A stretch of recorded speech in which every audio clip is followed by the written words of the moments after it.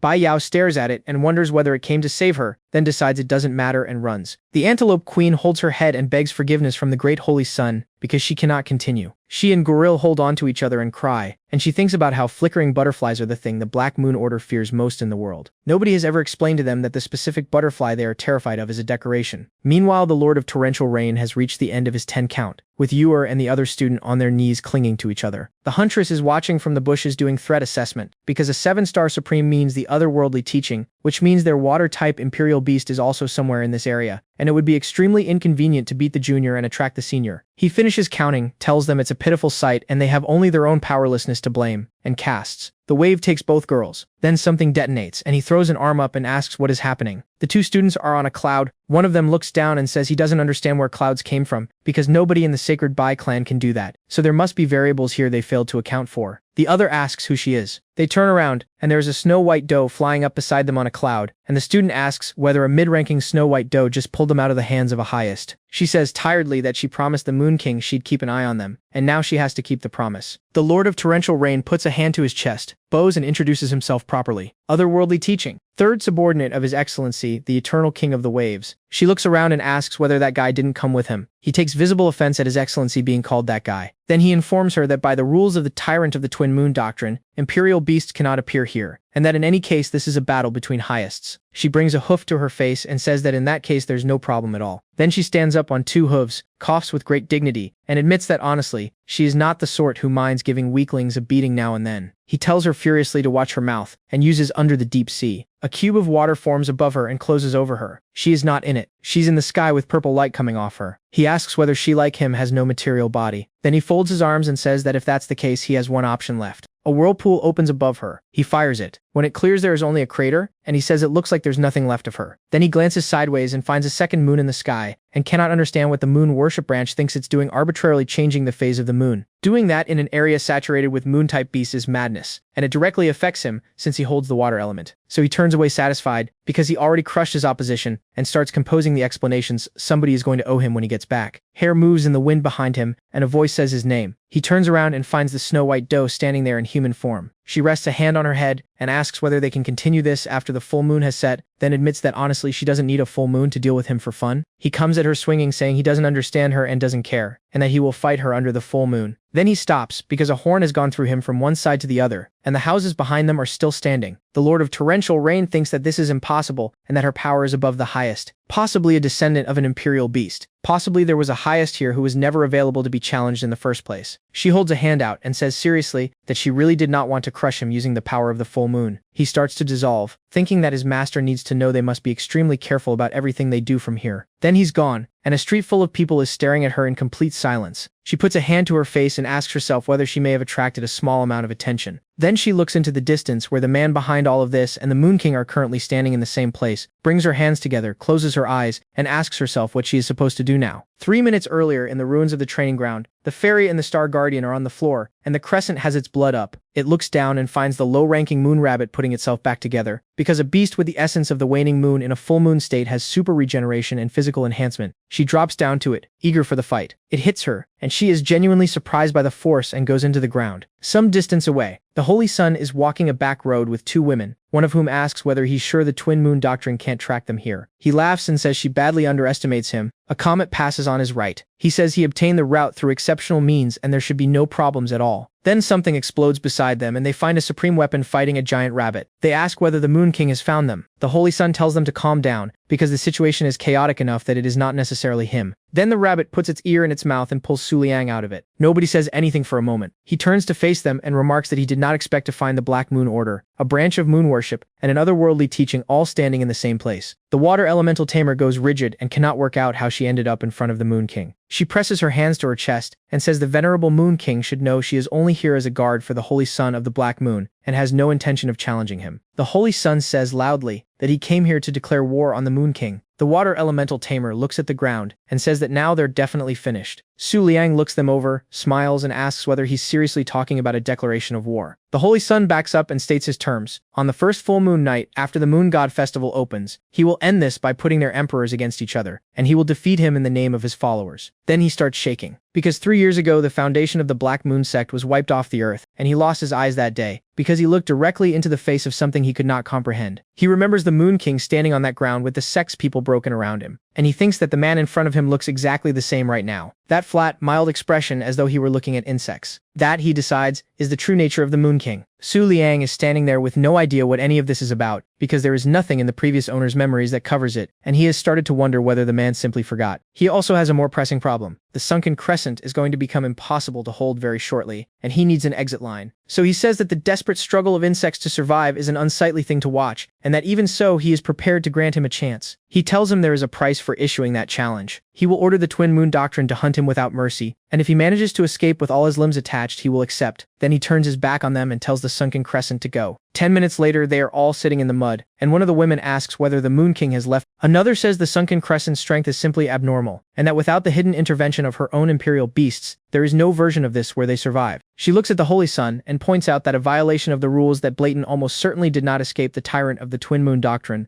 and concludes they need to split up and go quiet until this settles. The water elemental Tamer sighs and says they are going to have to think very hard about escaping Twin Moon pursuit. Then she looks back and adds that the Sunken Crescent isn't even the point, because their own highest, the Lord of Torrential Rain, failed to preserve his own life out there, which means there is another owner of enormous power hiding somewhere in the middle of the Lunar Academy. Su Liang gets back to the academy, looks around at the damage, and admits the place took a beating. He puts a hand over his mouth, because he genuinely could not have imagined that the Sunken Crescent and the Moon Huntress would casually dismantle a 7-star highest. And he notes with some satisfaction that although he has not contracted a single one of the people involved, he has somehow come out of this looking like a man who beat several extremely impressive characters without trying. Then something hits him from the side and knocks him flat. The Snow White Doe is sitting on him in tears, telling him he has to listen, because she just ran into a 7-star beast tamer and nearly lost and was very frightened, and everything is fine now that he's here. He looks at her without saying anything. She continues that if she hadn't been there, the entire academy would have gone to the bottom, and that girl from the Bay clan would have drowned with it. Then she stops, looks down, and realizes she forgot to change back. He reaches up and strokes her head, and she goes very still, and the two of them look at each other for a while. Then Su Liang smiles and says that in a few days he'll be heading to the Twin Moon Doctrine, and that he'd be glad if she came with him. He has serious business there, he says, with one of the tyrants. The Huntress looks away and works out who he means, and then goes quiet, because that is a legendary meeting with the head of the family. She's quietly thrilled about it, right up until she puts a hoof to her mouth and asks whether he might be rushing things a little. The main domain of the Twin Moon Doctrine turns out to be a floating island. A pink-haired girl walking below it says the island was built in the image of the legendary imperial beast called Ephemeral Vision, and that the scale of it is genuinely amazing, which is what you would expect from a faction standing level with the Cold Moon Sacred School. Tao Jiaoju turns around and asks whether they have all forgotten what they came here for. She stamps her foot and reminds them that the treasure of the Lord of the Eastern region is sitting right here in Twin Moon territory, and that today they get it at any cost. Then they come over the rise and see the city, and she asks where all this luxury came from. She chews on her handkerchief, irritated because she assumed Twin Moon lands would be locked down under serious security, and what she is actually looking at is a tourist resort. She catches herself wondering how much money the place pulls in daily. A masked man walks past her, stops, takes the mask off, and asks what a tamer from the third-month hermitage of the southern region is doing up here. The Snow White Doe appears behind him and asks who he's talking about. Then she gets a proper look and asks whether that is Dao Xiaojiu. She grabs his cloak, because Xiaoju is a candidate for Saint of the Moon Hermitage, a fanatical Cold Moon Lord partisan, and she is currently throwing mud at the Doe online. When the Doe sent her a few words privately, Xiaoju banned her. The Doe plants her hooves and points out that Xiaoju is standing right there, so they can grab her and make her apologize. Su Liang looks at his top-level Supreme Beast and suggests that abducting somebody over an internet argument is arguably a crime. Then he tells her to calm down and asks whether she'd rather go and have fun somewhere, since the moon won't be up for a long while, and they have the time. She looks around and finds a sign. Great Beast Appetite Contest. Unlimited participants. Anonymous entry permitted. Registration closes at 5. She points a hoof at it. He puts a hand to his mask and thinks about what the world would say if it got out that the Moon King's beast entered an eating contest. She tells him to move because registration is closing. Then he watches in silence, as Xiaoju registers for the same event, saying that if she takes the grand prize, her strength will finally stand out among the other candidates for sainthood. So he goes to check what she's so excited about. First place receives 1 drop of purple cherry blossom bodily fluid. Second place receives a box of face masks. Third place receives a bottle of protective hand cream. He stares at that list for a while, because the purple cherry blossom eye is the famous imperial beast of the eastern region, the one where everything it flies over turns purple with drifting blossoms, and almost nobody has seen it in person because the eastern region is cut off from electronic signals. He says the organizer of this competition is an idiot, since only an idiot puts an imperial beast bodily fluid on the same shelf as face masks and hand cream. The Doe asks why he's complaining, given that it was apparently his own faction that organized it, specifically as revenge against the purple cherry eye. He looks at her. She explains that word online is the Twin Moon Doctrine has been buying up rare delicacies required by butterfly-type great beasts in enormous quantities, and that this has generated serious friction with the purple cherry eye. She assumed he ordered it himself for his own purposes. He does not correct her out loud. He's thinking that his low-level flickering butterfly has no conceivable use for emperor-ranked food. Then he looks at the prize list one more time, and admits that, alright, this does interest him slightly, because the Book of the Moon has just hit level 2, and level 2 comes with a new function. He can spend lottery draws to buy key information about beasts he hasn't discovered. 5 draws for a high-ranking beast, 30 for the highest, 100 for an imperial. Opening as many highest-tier entries as he has is what pushed the book up a level, and he suspects there are more functions waiting further along. Down at the tables, a girl in an apron and cap raises a microphone and welcomes everyone to the Great Stomach competition, hosted by the Twin Moon Doctrine. Her name is Yuol, and she thanks the crowd for registering so enthusiastically. The locals watching from the sidelines are less enthusiastic. One of them asks who would voluntarily insert themselves into a conflict between the Twin Moon Doctrine and the Eye of the Purple Cherry, and concludes that everyone at those tables is either an idiot or a hired actor. Yuol holds up 2 fingers. Each participant may summon a maximum of 2 beasts. She adds a warning because the food is highest rank, and only beasts capable of surviving genuinely unreasonable spice are going to manage it. The trays come out. 2 girls' beasts start crying from the smell alone and withdraw immediately. The Snow White doe sticks her tongue out and stares at the buns. Xiaoju says nobody has to force themselves, since she cannot lose anyway, and summons a top-ranking fire-type flame turnip. Then she looks around the crowd, satisfied, because this may be Twin Moonland but not many people here own top-ranking beasts. She notices her nearest opponent has fielded a mid-ranking one, and concludes he is deliberately trying to kill his own beast with spice. Su Liang, watching her glow, thinks that anybody that confident with only one top-ranking beast on the table is clearly holding something else. Then he looks at his drooling doe. He could summon the Sunken Crescent, although by any measure that is excessive for a bun-eating contest. He does, however, have one more card. Yuol picks up the timer. 1 round, 10 minutes maximum. The flame turnip puts away a bun without effort. The doe starts working through them one after another, while the surviving beasts around her weep into their trays. Xiaoju watches her go and starts wondering whether that thing is actually a highest. 3 minutes in, several animals are lying on the floor and the flame turnip has hit its limit at 30 buns. Su Liang looks over at the doe, who is finishing another one, and asks whether she can genuinely still fit more, since she polished off a pile of snacks recently. She tells him it's fine, because snacks and real food go into different stomachs. Xiaoju, who is a 4th-ranked tamer, and knows she could only sustain 2 summoned highest for about 5 minutes, is now openly irritated. She decides that for 1 drop of imperial fluid she will do whatever it takes, and calls out the waning moon spirit. The highest-ranking lunar-type spirit appears behind her, picks up a full plate of buns and empties it into its mouth. Then another. Then another. The doe asks whether it isn't worried about indigestion at that speed. Yuol announces 1 minute remaining. Xiaoju's highest has eaten 72 buns. The doe has eaten 34. Su Liang concludes that 1 doe is not going to be enough and summons the lake moon. Several hundred buns cease to exist. The crowd cannot process what they just watched. Xiaoju says this cannot be happening. Yuol raises the timer, calls time, and announces the winner. Xiaoju drops to her knees and says this should not have happened. Backstage, Yuol hands him the Imperial Beast fluid and mentions casually that the Lord should know they have about 10 more drops of purple cherry eye bodily fluid in the warehouse, and she can arrange them if he needs. He takes the bottle and asks how she recognized him. She says at first it was only a suspicion, because there have been rumors lately that he and the Snow White doe have gotten close. Then, a couple of minutes ago, the tyrant woke up and ordered her to inform him that he should come to the main palace as soon as possible to discuss an important matter. After that, the suspicion stopped being one. He keeps his face neutral, studies the bottle, and remarks that the moment the first ray of moonlight touched the sky, she woke up. Then he pulls the cork and sniffs it and gets a genuine fright. Yuol leans in and asks whether the Lord is alright. The book has opened in Emperor rank, Sky type. Purple Cherry Blossom Eye, 50 lottery draws awarded, and the unlock conditions have changed because from now on any moon-type beast that enters his field of vision opens in the reference book automatically. The Purple Cherry Blossom Eye is an imperial beast settled in the eastern region of the Great Continent. In existence for over 10,000 years, one of the 3 representatives of the azure sky. Its combat capability has already approached the scale of a tyrant, which is the part that worries him because approaching tyrant scale means this is not an ordinary imperial beast, and he cannot help wondering whether it is a little early for the Twin Moon Doctrine to be picking a fight with it. At the main palace, he walks through halls where every servant bows as he passes, and the doe watches it happen and concludes the title of Moon King carries considerably more weight than she assumed. A portal opens, they step through it, and there's a girl sitting on the moon. The doe says that this must be the tyrant. Su Liang confirms it, and says she's an unrivaled tyrant with no equal anywhere in the northern region. She is the guardian beast of the Twin Moon Doctrine, and the guardian of the 12 courtyards of the moonlight, and her name is the Sickle of the Azure Sea. She doesn't look at him. She says it seems he has finally made a decision. Then she points out that waiting for his answer has postponed the Moon God Festival by 3 entire years, that the old junk from the western region is gleeful about it, and that the divine spirit is not pleased either. Su Liang, keeping his mouth shut, works out from the Moon King's memories that the man had been waiting for some turning point, and that whatever it was got erased when the transfer happened. So he coughs and says that this is exactly why he came, and that the festival can begin shortly, but first he has one question. He asks her how he can win the imperial battle. She turns and asks him what level of emperor he is asking about, and warns him in advance that during the festival, she will have no opportunity to intervene on his behalf. He thinks about it and says he can't name it precisely yet, but that it clearly belongs to the Black Moon Order. She tells him not to joke with her like that, because he is a miracle of the moonlight, and he would not seriously come to her over a trifle that boring. He covers his face with his hand and thinks, with real feeling, that he was not joking, because as a one-star tamer he has no chance against an emperor at all. Then a ring appears in front of him. She says it is the certificate of the northern region called the moon god's mark, and that the moment he puts it on, the moon god festival officially begins. He takes one of his own rings off and puts it on. He vanishes. The system reports that the moon god festival ceremony is now initializing, and that the moon god's mark and the moon representative of the northern region have been detected. Then it reports an error during detection and restarts. The owner of the Book of the Moon has been exposed. His authority level has been increased. The system asks whether he would like to hide his identity from the other participants. He looks around at wherever he has been moved to, and a second window opens. His name can be hidden. His gender and appearance can be changed. His one-star rank cannot be hidden. 3 character models are available for concealment, and there is a note attached, which says that if he doesn't use one, his actual rank will be visible to every other representative. He reads that twice, because a representative of the northern region carrying a first rank tells anybody looking exactly who he is. 3 emperor panels open in front of him. The sickle of the azure sea,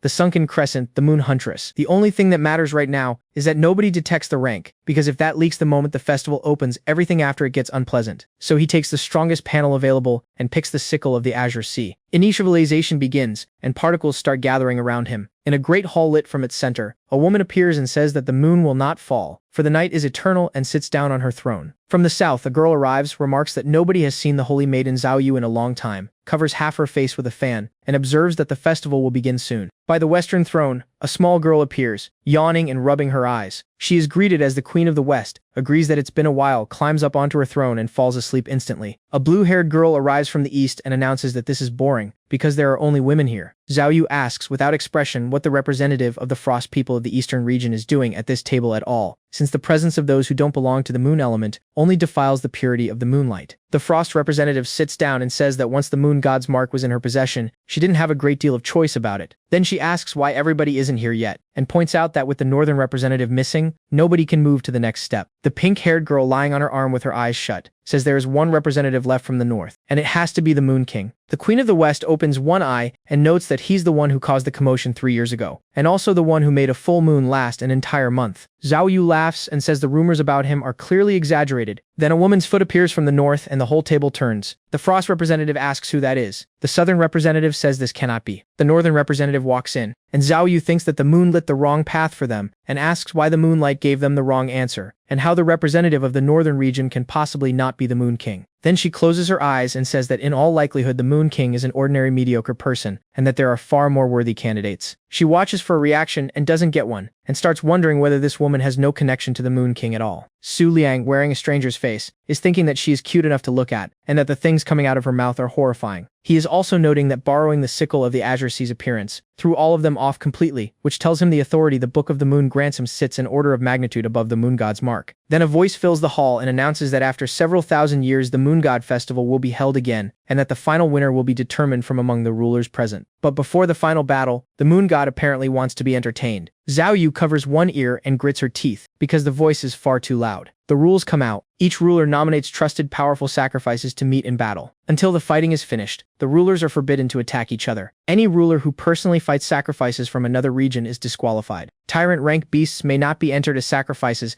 and every sacrifice must belong to its ruler's own camp, or the selection is redone. Then it asks each ruler to name their special sacrifice, and Su Liang immediately starts sweating, because the only thing he can field is the moon teaching, and being exposed now, after all the effort he put into the disguise, would be humiliating. The frost representative yawns and complains that there's no fun in this, since she'd hoped to judge everyone's strength personally, and now she can't even participate. Then she summons the special sacrifice of the eastern region, heavenly type, emperor rank, the eye of the cherry. Su Liang notes that anybody who can produce an emperor beast that casually is holding contracts with things considerably more frightening. Zhao Yu summons the special sacrifice of the central region, moon type, emperor rank, full moonfall, the renowned moon type emperor that symbolizes the moon god palace itself. The Queen of the West yawns and a silhouette forms behind her, and the system names it western region, emperor rank, moon type, the primordial white sage. He is stunned by that one, because the primordial white sage is the progenitor of the sacred Bai clan, and he seriously doubts its strength, stops short of the tyrants. The southern representative is staring directly at him. The voice gives the remaining rulers 1 minute, and Su Liang starts thinking very fast, because what he needs is an emperor that once existed in the northern region and is currently missing, ideally one connected to him somehow. So he orders the Book of the Moon to spend 100 lottery draws on a single imperial beast. The pages turn and stop on the Dream and Cloud Broker. Imperial rank, ancient era, northern region, and the founder of the Lunar Tamer Academy. The first paid entry says that 10,000 years ago she was the guardian of the Snow-White Doe Palace, one of the 12 palaces of the moon's shine. After the splitting of the moonlight, her power fell from tyrant to ordinary emperor, and she sank into thanatosis. She went into deep hibernation at the misty lake of the northern region, waiting for the day the moonlight converges again. The second paid entry says the 12 tyrants of the palaces of the moonlight are 12 puzzle pieces of the Morpho-Moon butterfly system, and that of those 12, only the guardian of the Sagittarius Palace, the ninth, still exists. That is the sickle of the Azure Sea. The voice announces 5 seconds. The third paid entry says that the direct line descendants of the Dream and Cloudbroker are the highest-ranking moon huntresses, and that after obtaining the Snow-White Doe Palace moonshine fragment, they can raise their rank to Emperor. The countdown runs, the last window opens, and it says that a Dream and Cloudbroker belonging to the owner's camp has been located and qualifies as this festival's special sacrifice. On the final beat, he and the southern representative both put their hands forward. He calls the special sacrifice of the northern region Dream and Cloudbroker,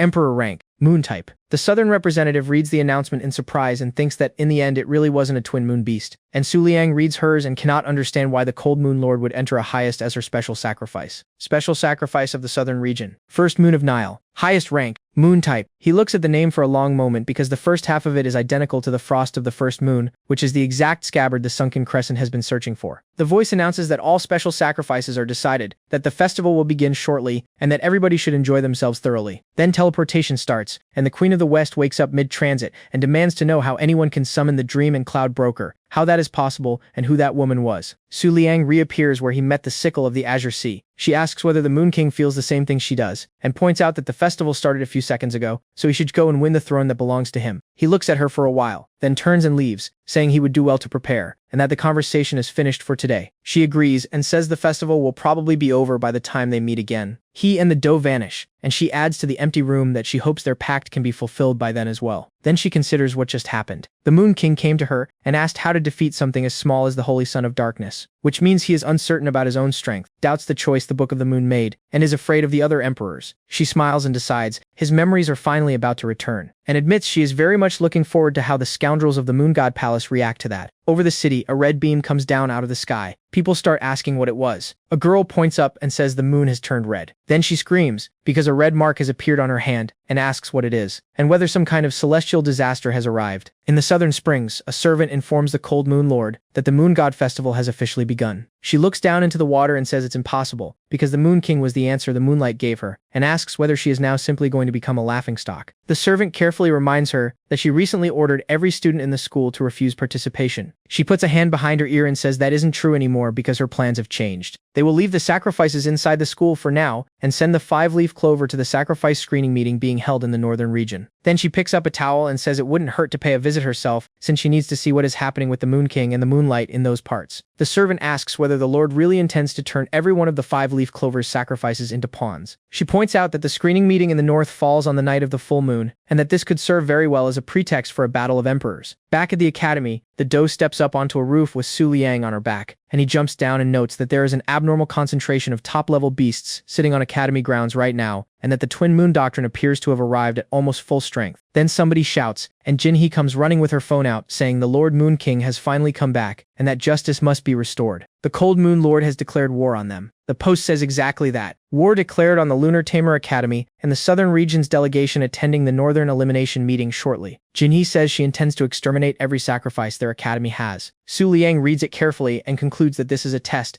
and that the delegation was sent specifically to generate chaos and see what he does. So he brushes it off, tells her not to worry, says he'll have the Twin Moon Doctrine handle it, and announces he is going to go and rest. All he wants from her is a list of the factions attending. A few hours later, the doe is asleep with the moon rabbit in her arms and a moon morpho butterfly tucked under one hoof, and Su Liang is at the table going through the sheets. The meeting was primarily the Azure Moon Empire's initiative. As direct descendants of the sickle of the Azure Sea, they are unlikely to want trouble with him. The Spiritual Month Current and the Fallen Moon faction are their long-standing friends and almost certainly signed on for the company. Northern Region attendees, the Azure Moon Empire, the Lunar Tamer Academy, the Spiritual Month Current, the Fallen Moon faction. Central Region, the Moon Cross House, and the Libra Guild. Southern Region, the 5-leaf clover, and nothing else. He writes off the central pair as small factions that once spoke well of the Twin Moon Doctrine, The problem is the 5-leaf clover, because Zhaoju, who is only a candidate for saint, owns 2 highest beasts, which tells him what an actual saint looks like and makes it far from certain that the moon huntress and the sunken crescent are a match for them. He gets up and accepts that solving this means leaning on the 12 months. Then he sits on the bed, holds his head, and admits he is tired and thoroughly fed up. The doe is curled up beside him. He runs the inventory. With the moon huntress, the sunken crescent, and a jade rabbit that becomes unkillable under a full moon, nobody can honestly call him weak anymore. And ahead of him there is a genuine emperor, plus the other representatives. In his current state, he does not reach the end of this festival. Barring a miracle, his only path is getting the moonshine fragment of the snow-white doe palace for the girl asleep next to him. He takes her ear between his fingers, notices she went to bed without removing her necklace, and takes it off for her. She turns into a human. He lies down and decides it's time for a nap. When he opens his eyes again, it's still night, which is strange because he shouldn't have woken up. Then he looks sideways and finds the snow-white doe holding on to him with nothing on. He works out that this is probably his own fault for removing the necklace. He reaches toward her, wonders whether she will kill him when she wakes up, sits with that for a moment, and then leans in toward her face. Her eyes open. He freezes, her expression shifts, and she asks him where her necklace is. He says guiltily that it's on the nightstand and she can take it. She looks at him calmly. Then she lies back down to sleep. He asks whether she isn't angry that he took it off. She curls into the bed and says with one eye open that there's nothing to be angry about since she can put it back on later. Then she asks why he's so tense and whether something happened. He asks whether she doesn't find the current situation slightly awkward. She asks what could possibly be awkward about it. And he is now genuinely reconsidering things because he was fairly sure only imperial beasts could take human form. And it occurs to him that going around undressed may simply be normal for them, given that beast form doesn't come with clothes. She leans closer and asks again what this awkwardness is. So he says he was trying to say that she looks far too attractive in human form, that he has never seen anyone more beautiful, and that she is beautiful enough that he can barely contain himself. She goes red, and he finds it strange that those particular words are the ones that got her. The next morning she sits up, rubbing her eyes, and he throws the curtains open, entirely too cheerful, and asks whether she's awake. She looks at him and says that she doesn't know why. But since the day they met, he has always been tense, and always looked like he was about to snap, and that today he seems different, relaxed, content. He agrees with her, because before he fully accepted the position of Moon King, he was wound so tight he nearly came apart, and he spent all his time working out how to mislead people and how to beat enemies. It was only after last night that he understood. He tells her that thanks to her, he's calm now. Then he turns away, throws his hands up, and announces it's time to start preparing for their first battle of the Moon God Festival, and that he might be able to find a way to beat emperors after all. She puts a hand to her face and asks what exactly she did. Then she says that if they're going outside, she's glad. He says, embarrassed, that she should wait a little, since she is still naked. On the roof, he asks whether the necklace is really what controls her appearance, and admits that he took it off the night before, and that she changed immediately and then asked where it was quite seriously. She looks surprised and explains that her mother left her that necklace, so obviously she wanted to know where it went. Her unconscious transformations have nothing to do with it. They happen because the full moon is approaching, and during this period it becomes hard for her to control her blood heritage. He absorbs that in silence. She asks whether, since he brought her up here, he's going to prepare for the battles of the emperors. He says this is the tallest building on the grounds, with a view over the entire academy, including the site where the sacrifice selection meeting will be held. So this is where he starts. She looks around at an empty rooftop and says she doesn't understand why here, since there's nothing here. He says he wants to test whether he, as the Moon King, can establish a connection with the divine spirit. Then he summons one flickering butterfly. She stares at it and asks what kind of test involves releasing a single butterfly. He points. She turns, and the sky is full of them. He explains that the main purpose of low-ranking flickering butterflies is reconnaissance, and that they have a second trait. They like to gather. Every time his butterfly goes anywhere, it picks up authority over a crowd of its wild relatives along the way, which means nobody can ever work out which one is actually his. The light flares, she throws her hands up and asks what he just did and where they all went. He puts a finger to his lips and says it's a secret, and that she'll find out when the full moon comes. She turns her back on him and informs him that after that she is not sleeping with him. He is still processing that when the confirmation arrives. Contracts completed. The high-ranking moon-type Lake Moon, the Jade Rabbit with the essence of the waning moon, and flickering butterflies, 1 through 1017, all low-ranking, all moon-type. Leaning on the unbalanced contract limit the Book of the Moon gives him, he has just bonded over 1,000 butterflies in a single instant, and looking at his own hands he cannot detect that he came anywhere near a ceiling. The divine spirit likes miracles, so he intends to hand it a miracle at the largest scale he can manage, and hope that's enough. The doe is sulking in a corner when shouting starts below them, because somebody has been caught sneaking in. Down on the street, somebody is running through the ranks present. 1 stars, 2 stars, 3 stars, though the 3 stars are barely worth mentioning, and she can hardly believe it. The Holy Maiden of the 5-leaf Chrysanthemum Tower says, the 3rd rank is the bare minimum threshold to enter the Chrysanthemum Tower at all. and asks why the Lord bothered sending them out here. The holy maiden of the five-leaf plum temple hides her face and says the Lord does as she sees fit, and adds that if it weren't for the Moon King, the Moon Tamer Academy would not be worth anyone's attention. The first one says that no matter how she looks at it, she is simply too disappointed. Then the snow-white doe glances down at her, and she stops dead, because something extremely strong just looked at her. The holy maiden of the March Moon Hermitage comes over and says she also felt the vague presence of something above their level, and that it must be one of the Twin Moon Elite, and that under no circumstances should any of them turn around. Up on the roof, the doe looks away, bored. Su Liang observes that there are heists everywhere down there, at a scale worthy of the Cold Moon Sacred School's own factions, and that this could genuinely escalate to emperors showing up. She tells him he has read too many novels, and asks whether he understands that you barely see a battle of emperors once every few years. He comes over and asks whether she's still angry with him, and whether she'd like to make peace. She turns away, offended. So he decides that in that case she cannot blame him for resorting to a fatal method, and says that this young lady has managed to interest him. Her teeth come together. She looks at him mortified. He puts a hand to his face, smiling, and asks whether she is genuinely this frightened of him telling people about her taste in novels. She says loudly that yes, that is exactly it, and that she would rather kill herself. He considers this and says that in that case she should come over here. She spreads her hands and asks why she should. He tells her pleasantly that she should come and stand still so he can appreciate her charms, and that if she refuses he will spread that quote across the entire academy. She lowers her head and walks over without a word. He waves a hand and tells her he was joking. She throws herself at him. He ends up sitting on the roof with her arms around him, thoroughly embarrassed, and she leans in and breathes against his ear. Then she pulls back and tells him that all he knows how to do is exploit other people's weaknesses, and that he genuinely infuriates her. She runs for the edge, announces she's going back to the Moonlight Pavilion, jumps and tells him not to dare follow her. He looks at the space where she was and reflects that she cleared out impressively fast and that he does not understand why she took a threat that flimsy seriously. Then somebody lands behind him. A girl in a rabbit mask straightens up and asks whether she has disturbed the head of the teaching. This is the silver rabbit of the 12 months, ranked second among them. He gestures that everything is fine and he's listening, while privately registering that she arrived at exactly the right moment, because 1 minute earlier, and he genuinely does not know how that would have gone. She bows and reports that they wounded the holy son of the Black Moon seriously and still let him escape. He cuts her off and says it doesn't matter, because now all they have to do is wait for the full moon to come down. She agrees and drops off the roof. He watches her go and thinks that the man is the successor of the Black Moon sect, and that it would be extremely naive to believe he can be disposed of that easily. Then he summons the Sunken Crescent and offers her a deal. She lends him her power on the night of the full moon, and in exchange he gives her information about her sheath. She opens her eyes and stares at him in silence. Green light spills across the tower roof, and down below the maiden of the March Moon Hermitage says something is happening over there again, and demands to know who it is. The Sunken Crescent lifts into the air and Su Liang lets out a breath, because that looks like agreement. So he opens the book and spends 30 lottery draws on a highest-ranking beast named the Frost of the First Moon. The pages spin, and then a message tells him the owner lacks sufficient authority, and part of the information has been blocked. What comes through is this: Frost of the First Moon. Highest rank, lunar type. It is the Sunken Crescent's sheath, and it is one of the 7 strings of the ancient era. The first paid entry says the 7 strings are the greatest masterpiece ever produced, and that each of the 7 is a great beast of the weapon type. The second lists them in order of birth: Melody of the Phoenix, Heavenly Note, Purple Sky, Hoarfrost, Nayla, Lunar Ideal, Farewell Song. Their key abilities all differ, and every one of them shares a single characteristic, which is the ability to temporarily raise the rank of its owner. The third says that 20,000 years ago, the Frost of the First Moon and the Sunken Crescent together defeated the Guardian of the Twin Palace, one of the 12 palaces of the Moonshine. Both took serious injuries in that battle and fell into deep sleep. 10,000 years later, the Sunken Crescent woke up. The Frost of the First Moon did not, and right now, it is sitting in the eastern region, in the treasury of the Ice Unicorn Empress. Then one more message arrives. The owner is currently in no position to openly fight the camp of the Ice Unicorn Empress, tyrant of the eastern region. To secure even a minimal chance of survival, the owner must form a contract with at least one great beast of the emperor rank. He was not expecting a tyrant. Taking a scabbard out of that woman's treasury is a delusional fantasy. He tells the Sunken Crescent where the Frost of the First Moon is. She looks up. He tells her that if they want it back, they will have to go through the Ice Unicorn Empress. She closes her eyes and says nothing for a long time. Then she turns away and closes her fist. And Su Liang knows exactly what the reality is, because at the Twin Moon Doctrine's current strength there is no comparison to be made with the Ice Unicorn Empress. This opponent is tens of thousands of times more dangerous than the Cold Moon Lord. He is scheduled to face in 3 years, and he looks at the way she is standing there and he cannot make himself say any of it. So he grits his teeth and tells her that in 3 years he will get her scabbard back. He puts a hand to his chest and tells her to give him 3 years, and after that he will defeat the Ice Unicorn Empress. She turns and says nothing. He stands there quietly horrified at himself, because he cannot believe he just said that out loud. Then he asks guiltily whether she would believe him if he did. She is silent a while longer. Then she tells him that in the ancient era, the 7 strings in the Morpho Moon Butterfly camp were irreconcilable enemies, and that she has always been hostile to him. He starts to react to that, and then she thanks him. She opens her eyes and says that even if she will have to wake up again soon, and only briefly he gave her a beautiful dream. Su Liang closes his fist and thinks with rising irritation that she has been able to communicate this entire time, which recontextualizes a few things. Those indiscriminate attacks in the valley were apparently revenge aimed specifically at him, and without the Lake Moon he would have been cut into pieces several times over. He decides there's no point digging into it now. So he tells her that whatever else happens, he will try to make the dream last longer. Then he turns back and asks, cheerfully, whether she'll marry him if he actually pulls it off. She tells him the era of hostility with the divine spirit ended a long time ago, and that if he returns the scabbard to her, marriage would be fine. Then she adds that if he intends to leave offspring, that will be impossible for her without it. He stands there and reflects that she took the entire thing surprisingly seriously. In the guest building of the Lunar Tamer Academy, the Holy Maiden of the Chrysanthemum Tower is asking a girl in black to repeat what she just said. The girl asks whether she's deaf, because she already told them to go back where they came from, and here she is again. Then she points out that the ruler of the cold moon has declared war on them, which means she could scatter their ashes on the wind right here and nobody would have grounds to complain. The Holy Maiden of the Chrysanthemum Tower opens her mouth and gets a hand over it, because the Holy Maiden of the March Moon Hermitage has decided to intervene before her colleague says something fatal. She tells her she is welcome to cut the girl into pieces. She is not permitted to insult her, because this little girl is a collateral line descendant of the sickle of the Azure Sea, and one wrong word gets them somewhere even the Cold Moon Lord cannot reach. Then she asks whether she is the 7th princess of the Azure Moon Empire, Bai Xingzi, and points out that owning the sacred moon essence does not entitle her to challenge them this openly, and that she is roughly 10 years early. The Chrysanthemum Maiden's expression changes, because the sacred moon essence is the rarest one there is. It lets a tamer's beasts fight at full strength in broad daylight. Xingzi folds her arms and says that whether she's early is a separate conversation, and that this guest house is funded by her empire. If she says they aren't sleeping here, they aren't sleeping here, and they are welcome to try the grounds outside. March Moon says she is now overstepped. Somebody points out that if anybody throws a punch before the meeting starts, the whole delegation gets disqualified. Then the Silver Rabbit steps in and asks the 7th princess to let them through, because it is the Moon King's will. March Moon identifies her as one of the 12 months of the Twin Moon School. Xingzi looks away, thinks about it, and then agrees and says she'll do it for the rabbit's sake. Later, inside, Xingzi asks the Silver Rabbit what place she holds among the 12. She says second and asks why that matters. Xingzi says that now she knows where the bar sits for second place, and that 12th place is only slightly above her own level, and that if she can climb to first inside 3 years, she earns the right to challenge the 4 lunar phases. Then she claps her hands together, embarrassed, and adds that if she'd been born 3 or 4 years earlier, she and the Moon King could have produced the strongest bloodline in the world. The Silver Rabbit says she'll wait for the day they can stand on the same battlefield. Then she steps away and privately notes that the girl has become far too arrogant and that the meeting is the day after tomorrow, at which point she'll find out what the sacred essence is actually worth. The night before the full moon, 2 guards are walking a patrol route, and there are several tails sticking out from behind a tree. The 6-tailed moon fox, Emperor rank, out of the 9 Abyss Moon Worship branch, laughs and says nobody detected her aura at all, and the security here is mediocre. Then she asks the one from the otherworldly teaching whether she came to join the fun as well. The 1,000-year wave, also Emperor rank, is lying on a leaf and advises her to keep her voice down, because they are standing in the northern region and there is a real chance of being found. The fox tells her to skip the intimidation and asks whether she didn't also take the Black Moon Commission purely out of curiosity. Then she asks who she thinks is going to win and admits she cannot even picture what the Moon King's beasts look like, since he is a 1-star tamer and supposedly tamed an emperor. The 1,000-year wave falls off the leaf and says that in her opinion, the fact that the Moon King has been a first-rank tamer this entire time is what makes him more terrifying, not less. Then she asks whether the fox knows the difference between a vessel and an apostle. The fox says she means the righteous of the divine will and gives the standard version. Those who have never known defeat are apostles. Those who have been defeated are vessels, because after a single loss they are no longer worthy of the divine spirit's gaze. The 1,000-year wave says none of that is wrong, and that apostles are certainly the more impressive category, and that the real distinction has nothing to do with results. Because according to the ancient works of the otherworldly teaching, the actual difference is that vessels receive instructions from gods through some unknown channel. Like characters in a game being handed a plot task, most conductors of divine will in this world are vessels. Apostles are very few, and their history runs differently. At some point they meet God in a dream and afterward they seem to become part of him. Then she asks whether the fox knows what the Moon King once said. The fox looks at her. She says that she still remembers that one phrase, and that it makes her shudder every single time. On his tower, the Moon King is looking into the distance when a fireball comes in and takes out part of the building. The Antelope Queen is kneeling in the rubble, laughing. She says the power of that attack was pushed to its absolute ceiling, that it overextended her and cost her years of her life, and that there is no possible way he stopped it. Then she says He Jing did excellent work, and that thanks to him she got close enough. He Jing looks at her in fear and asks how she proposes they get out of here. She says they don't need to because she has already defeated the Moon King. She spreads her arms and announces that from this moment the divine spirit and the moonlight will fix their gaze on her, and that it cannot be otherwise. Then she glances back at the tower. The tower is intact. Su Liang says the Lake Moon did well. Then he says that now the sunken crescent can open her eyes. Green lightning starts crawling off the weapon, and the Antelope Queen slaps her hand flat on the floor and teleports out. Jing reaches after her and realizes she has abandoned both him and her own beast. The beast deploys evil look and all-encompassing gaze, a red field snapping up around it in defense. Su Liang raises his hand, drops it, and fires a green beam back along the exact line the attack came from, and Jing stops existing. Several hundred kilometers away, the Antelope Queen is laughing at how far she got and how safe she is. She turns around, sees the green light already arriving, opens her mouth with tears in her eyes, and doesn't get the sentence out. The next morning, Zhaoju is telling several tens of millions of live viewers that the Grand Sacrifice selection meeting is about to begin, that she will be showing it from start to finish, and that they should remember to subscribe and like. Her numbers are several hundred times what she normally gets, for one reason. Today they announced the Moon King's battle lineup. Up in the stands, somebody asked whether the meeting isn't starting too early, since the full moon is still hours off, and nobody can show real strength without it. March Moon turns around and explains that within the framework of the Moon God Festival, wins and losses at this stage barely matter, and that seeing the battle of the emperors and coming home alive is more than enough. Privately, she adds one thing: their competition is a prelude, and it would be very convenient if a certain girl got weeded out here, because if her growth keeps going unchecked, she could genuinely affect how the festival ends. Bai Yu of the Azure Moon Empire walks into the arena, thanks everyone who traveled to attend, and restates the rules. Participants must be 20 years old or younger. All beasts must be summoned before the battle begins, and summoning mid-fight is prohibited. Either side may withdraw at any point without losing their place in the Moon God Festival. Attacking spectators or the tamers themselves is forbidden. Then she declares the competition open and invites people to call out whoever they want to fight. Xingzi immediately tells her aunt she's ready and asks whether she can go down. Bai Yu pats her head and says the full moon isn't up yet, so she should wait, and reminds her not to forget that she is the one who will eventually help the Moon King crush the Cold Moon Lord. On the tower, Su Liang is watching the arena from a distance and thinking that the fighting has started and the actual threat is not in it, because he can feel several powerful auras closing in, and they are almost certainly Emperor rank. They have come to watch the battle of emperors between him and the Black Moon sect. The sunken crescent comes up beside him, says his name, and asks whether he can feel it. He asks whether she means the emperors. She says no, she means the divine spirit. It has already fixed its gaze on him. Down in the arena, a moon beast wins and roars, and the boy who lost drops to his knees crying because his beast is beaten, and the crescent mark on his hand has vanished. Chrysanthemum yawns and remarks that the Libra Guild and the Spiritual Month Flow have been enjoying themselves down there enough to wake her up, and asks which highest rank battle this even is. The girl beside her says the 5th. Chrysanthemum stretches, says a great deal of time has been wasted, and that their turn is coming. Then she jumps down into the arena herself and asks, smirking, whether anyone would mind if she relieves some stress by eliminating a few Azure Moon Empire girls. Xingzi starts to answer, and Bai Yu puts a hand out to stop her and says it's too early. The old man beside them says to leave it to him. He walks down and announces that within the sinkhole, the Holy Maiden of the Chrysanthemum Tower ranks only 4th, and that spending the 7th princess on her would be wasteful. He starts to add something else. 5 minutes later, Xingzi and Bai Yu are looking down at that same old man lying on the ground with his beasts scattered around him. Chrysanthemum, who summoned 2 highest rank beasts, and is herself 6th rank, asks whether that was all of it, then remarks that the tamer energy she was awarded for beating him was so unimpressive that 3 days of meditation would have paid better. Bai Yu turns and finds Xingzi already jumping. She shouts that it isn't time yet and that there's very little left to wait. Xingzi lands and says it's fine, and that she was afraid that if she stalled any longer she'd miss the arrival of the Black Moon's holy sun. Chrysanthemum asks whether she seriously intends to fight her. Xingzi says that once the full moon rises there won't be time for it, and she was not going to pass up a chance to shut up the lowlifes from the southern region. That lands about how she intended. Then March Moon walks up, plants herself in front of Chrysanthemum, and says they're swapping. Chrysanthemum protests that the girl is a 3-star summoner. March Moon has a suspicion of her own, and what she is actually weighing is whether to kill the princess by accident during this fight and remove the future problem entirely. Chrysanthemum asks whether, even as leader of the 5-leaf clover, that isn't recklessly far. March Moon looks at her, and she stops talking immediately and walks off unhappy. March Moon turns to her opponent and thinks that something about this princess is wrong, because there is no way the Azure Moon Empire could afford to be knocked out at the very start of the Moon God Festival.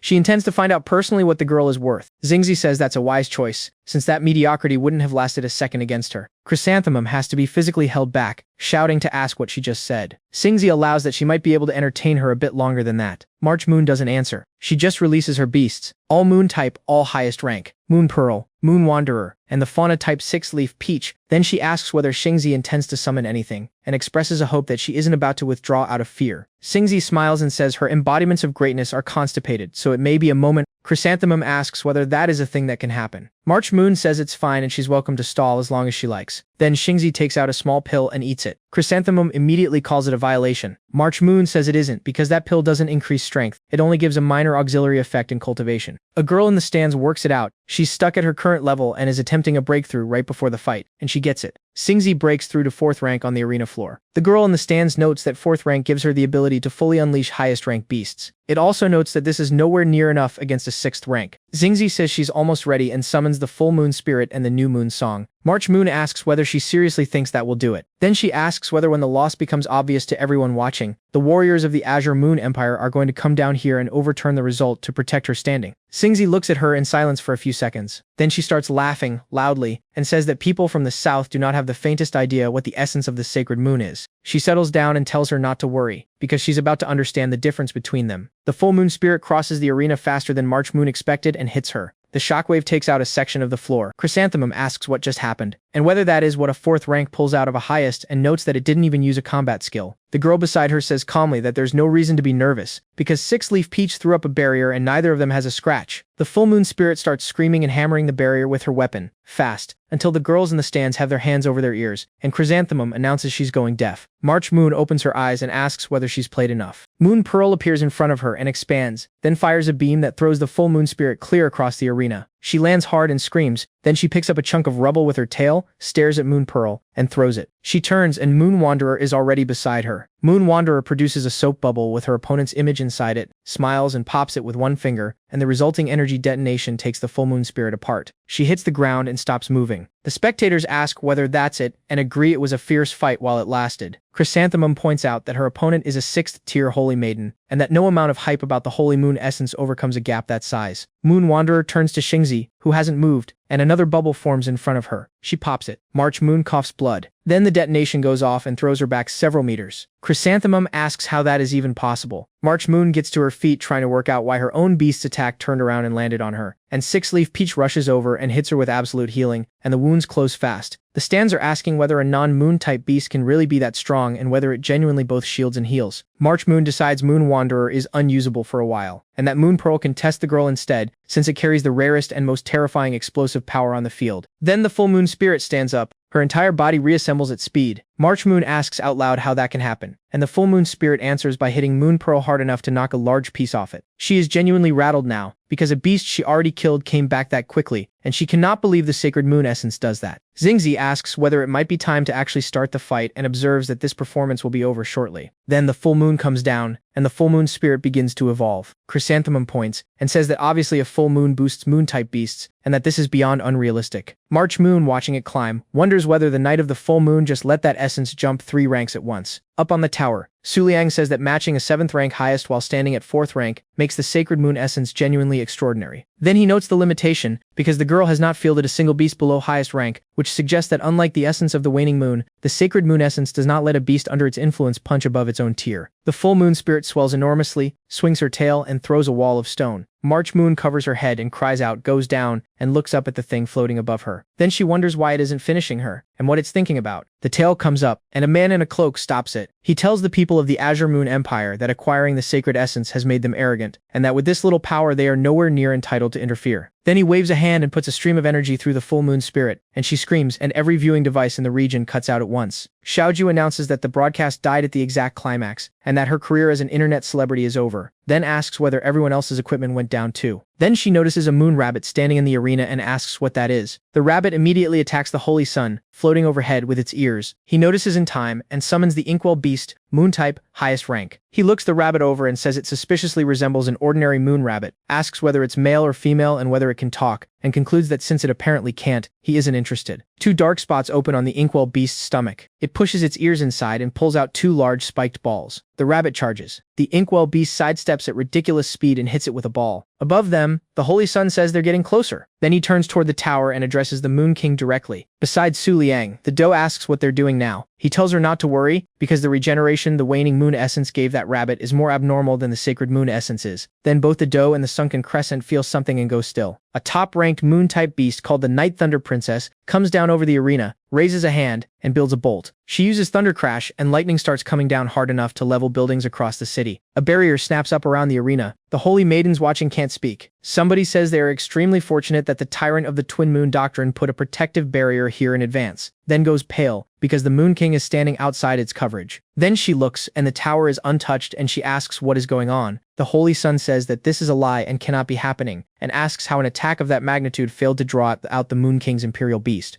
Su Liang is standing up there absolutely terrified, having just been scared out of his life. Because the lake moon held together through the sunken crescent's chaotic strikes, and one attack from the Night Thunder Princess drained it completely. The sunken crescent steps forward, says his name, and tells him to let her take over. She rises, energy winding around her, and begins to change. The Holy Sun tells his side to be careful, because a counterattack is coming. The two halberds in the Night Thunder Princess's hands start to shake, lift into the air, and take human shape. Second moon type, highest rank, the Dark Moon Twin Halberds. They call out to the sunken crescent and announce that they will be her opponents. They say they've heard she's called the strongest weapon type, highest in existence, dating back to the ancient era, and that it's a shame they were born so much later, because otherwise the title would have been theirs. Then they notice the light already coming at them, and stop talking. Both of them are annihilated. The stands erupt because several minutes into this fight, an entire group of highests is already dead. The Holy Sun doubles over, coughing blood, hand at his chest, his whole body shaking with the pain of losing them. Then he feels something overhead and looks up. He shouts at his side to reflect it, and a barrier goes up, thrown by a highest rank moon type called Ghost Moonstream. The sunken crescent uses absolute onslaught, and the projectiles come down in every direction at once. One of the girls has her hands over her eyes and is shouting for her mother. When it stops and she opens them, everything except the arena is gone and the ground is split open. Ghost Moonstream, caught in it, starts to fade out. Then the sunken crescent uses repeated drainage, and the energy she spent flows back into her. Su Liang watches that and revises his estimate, because her combat skills are clearly not limited to hitting things, and her completed form after merging with the scabbard may not resemble a weapon at all. Down below, March Moon says that after one exchange the Black Moon Holy Sun has lost 3 Supremes, and that it's no wonder even the Cold Moon Lord. She doesn't finish, because Xingzi is talking over her, and what she says makes March Moon furious. That this is the power of a Supreme even the Cold Moon Lord could not subdue. The power of the strongest moon-type tamer alive. The power of the Moon King. The sunken crescent turns and warns them not to interfere, then tells Su Liang the truth quietly. Even under a full moon, she can repeat that attack exactly once more. He asks whether she can really do it again, and says that in that case, once is enough. Then he looks to the side and tells the doe that it's her turn to take the stage, and to stall the opponent's lineup as long as she can. She gives him a flat look and says he is extremely good at making other people do things they don't want to do. Su Liang catches one of the butterflies circling him and says preparations for the coming battle of the emperors are nearly complete. Below, the Holy Sun spits blood into his hand and says it has been a long time since he felt his beasts dying. The last time was a full moon night 3 years ago, kneeling in front of a cold-blooded white-haired man, looking like a beaten dog. He wonders whether this time will be any different, and then he throws his head back and starts laughing. He calls up to the Moon King and says it doesn't matter whether he is the Northern Region's representative at the Moon God Festival. What matters is that he is sick. The illness took the memories of a great many things. Does he still remember what he once said to him? Why he spared his life? What happened after he lost consciousness? How the territory of the Northern Region shrank by 1/3 after their battle? Why one of his important beasts disappeared? Whether the divine spirit has abandoned him? Su Liang grabs his own head, because it has started hurting badly. He has no idea what the man is talking about. There is nothing about any of it, anywhere in the previous owner's memories. And with an enemy this strong on the field, he cannot afford to spend energy on a conversation. So he looks over at the doe instead, reminds himself that he still doesn't actually know what she turns into under a full moon, and thinks that if she can handle 3 of them alone, that would be excellent. In the arena, the inkwell beast turns toward a noise and finds the moon rabbit standing in the dust cloud, undamaged. He asks whether it has super regeneration and decides that in that case they can play a little longer. The rabbit charges. He starts spinning the steel balls on his ears, calls the approach primitive, and uses Black Moon Dance Star Jewel Chaos. The rabbit ignores all of it and swings an ear. He takes the ear clean off and it grows back before it hits the ground. He clicks his tongue and asks what is wrong with that regeneration speed, then puts several more cuts through the rabbit's body and watches every one of them close. He asks whether the thing was raised on the meat of Supremes. Eventually he gets bored, lowers his weapon, and reclassifies the problem. This is one insignificant low-ranking creature. He simply needs to put it somewhere it cannot climb out of. So he uses King Beater, Great Moon Crash. The rabbit watches the metal come down, and the impact craters the arena floor hard enough to shake the ground outside the barrier. March Moon asks whether the ground just dropped. The inkwell beast looks into the hole and reports that the meat has gone several thousand meters down, and there is no way back up. Su Liang, watching from the tower, admits he did not expect that rabbit's power to be this terrifying, and concludes that at this rate, his only option is sending the sunken crescent to deal with it. Then the ground starts shaking violently. The inkwell beast loses his footing and asks what this is. 2 ears come out of the hole. The rabbit hauls itself up over the edge, and its body has changed. The inkwell beast asks how it evolved into a mid-ranking jade rabbit, and whether that thing was genuinely a low-ranking moon rabbit before. The book confirms it. Moon type. Mid-ranking jade rabbit, essence of the waning moon. Full moon state, 2nd stage. Combat abilities, super regeneration, physical enhancement, hardening, jumping enhancement, and split star. And a note, the essence of the waning moon grants a special ability to evolve and strengthen on the night of a full moon. An emotional fluctuation can shorten the evolution period dramatically. Su Liang reads that and works out the implication, which lands harder than the rest of it. As long as the owner of the waning moon essence stays alive, it can keep evolving without stopping. The The inkwell beast says there is no way that's true and asks how this thing could possibly compare to him. He swings an ear and demands to know whether this lunatic seriously intends to pass the limits of the highest. The strike doesn't leave a mark, and the jade rabbit answers him. It says it only needs a full moon. Each month is long and it only needs the one night. The inkwell beast winds up for Kingbeater. Great moon crash again. Then his ears come off in a single motion he never sees, and he screams, blood running down his head. He starts to ask something and stops, because the jade rabbit's ear is already in front of his face. It uses split star, and the beam takes him apart. The holy sun grips his own clothes, staring at the hole where his beast used to be, and says that even the inkwell is gone. Then the moon huntress comes down out of the light. He looks up at her with fear on his face and works out what he's looking at, because that is a beast capable of anthropomorphism, which means she is the one who killed the Lord of Torrential Rain, and he carried imperial blood. He tells her she cannot beat him alone, and starts to point out that she hasn't accounted for his companions. She cuts him off and tells him to spare her the conversation. Then she says she has no intention of wasting time on those three, and asks him to summon his last one. His beast map calls her arrogant, and explains the arithmetic. Every highest he defeats, he takes the abilities of, which means she will be fighting 10 highest simultaneously. And when she loses, he will consider whether she is worth adding to the collection. The moon huntress looks at him with visible fatigue and says she is already tired of him. Then she opens her hands, light pouring off them, and says that in that case she will have to make them understand the difference between them, using an ability she only has under a full moon. The crowd goes down behind their hands. She uses the foggy image of the cloud nobility and comes out of it holding swords. Somebody in the stands identifies them and starts sweating because those are imperial level weapons. She crosses the arena and hits one of them, and the light takes the beast apart where it stands. March Moon says it ended very quickly, and names what she just saw. The Imperial Cloud Maiden. The purple sphere breaks, Map heals the dead beast, and the sphere dissipates entirely. The moon huntress turns her head and asks whether that is a specialized ability to transfer all damage onto himself. Map tells her not to get cocky, and brings the light-winged King's Shimmer into the fight. She flies through the beams at full speed, glances down at a strip of her dress the light took off, and keeps going while the explosion goes up behind her. Then she's standing behind him, bored, telling him that the abilities he's collected are not remotely outstanding, and asking whether being able to steal them is the only reason he ever beat their owners. He turns around. She asks him what the point is of taking abilities off things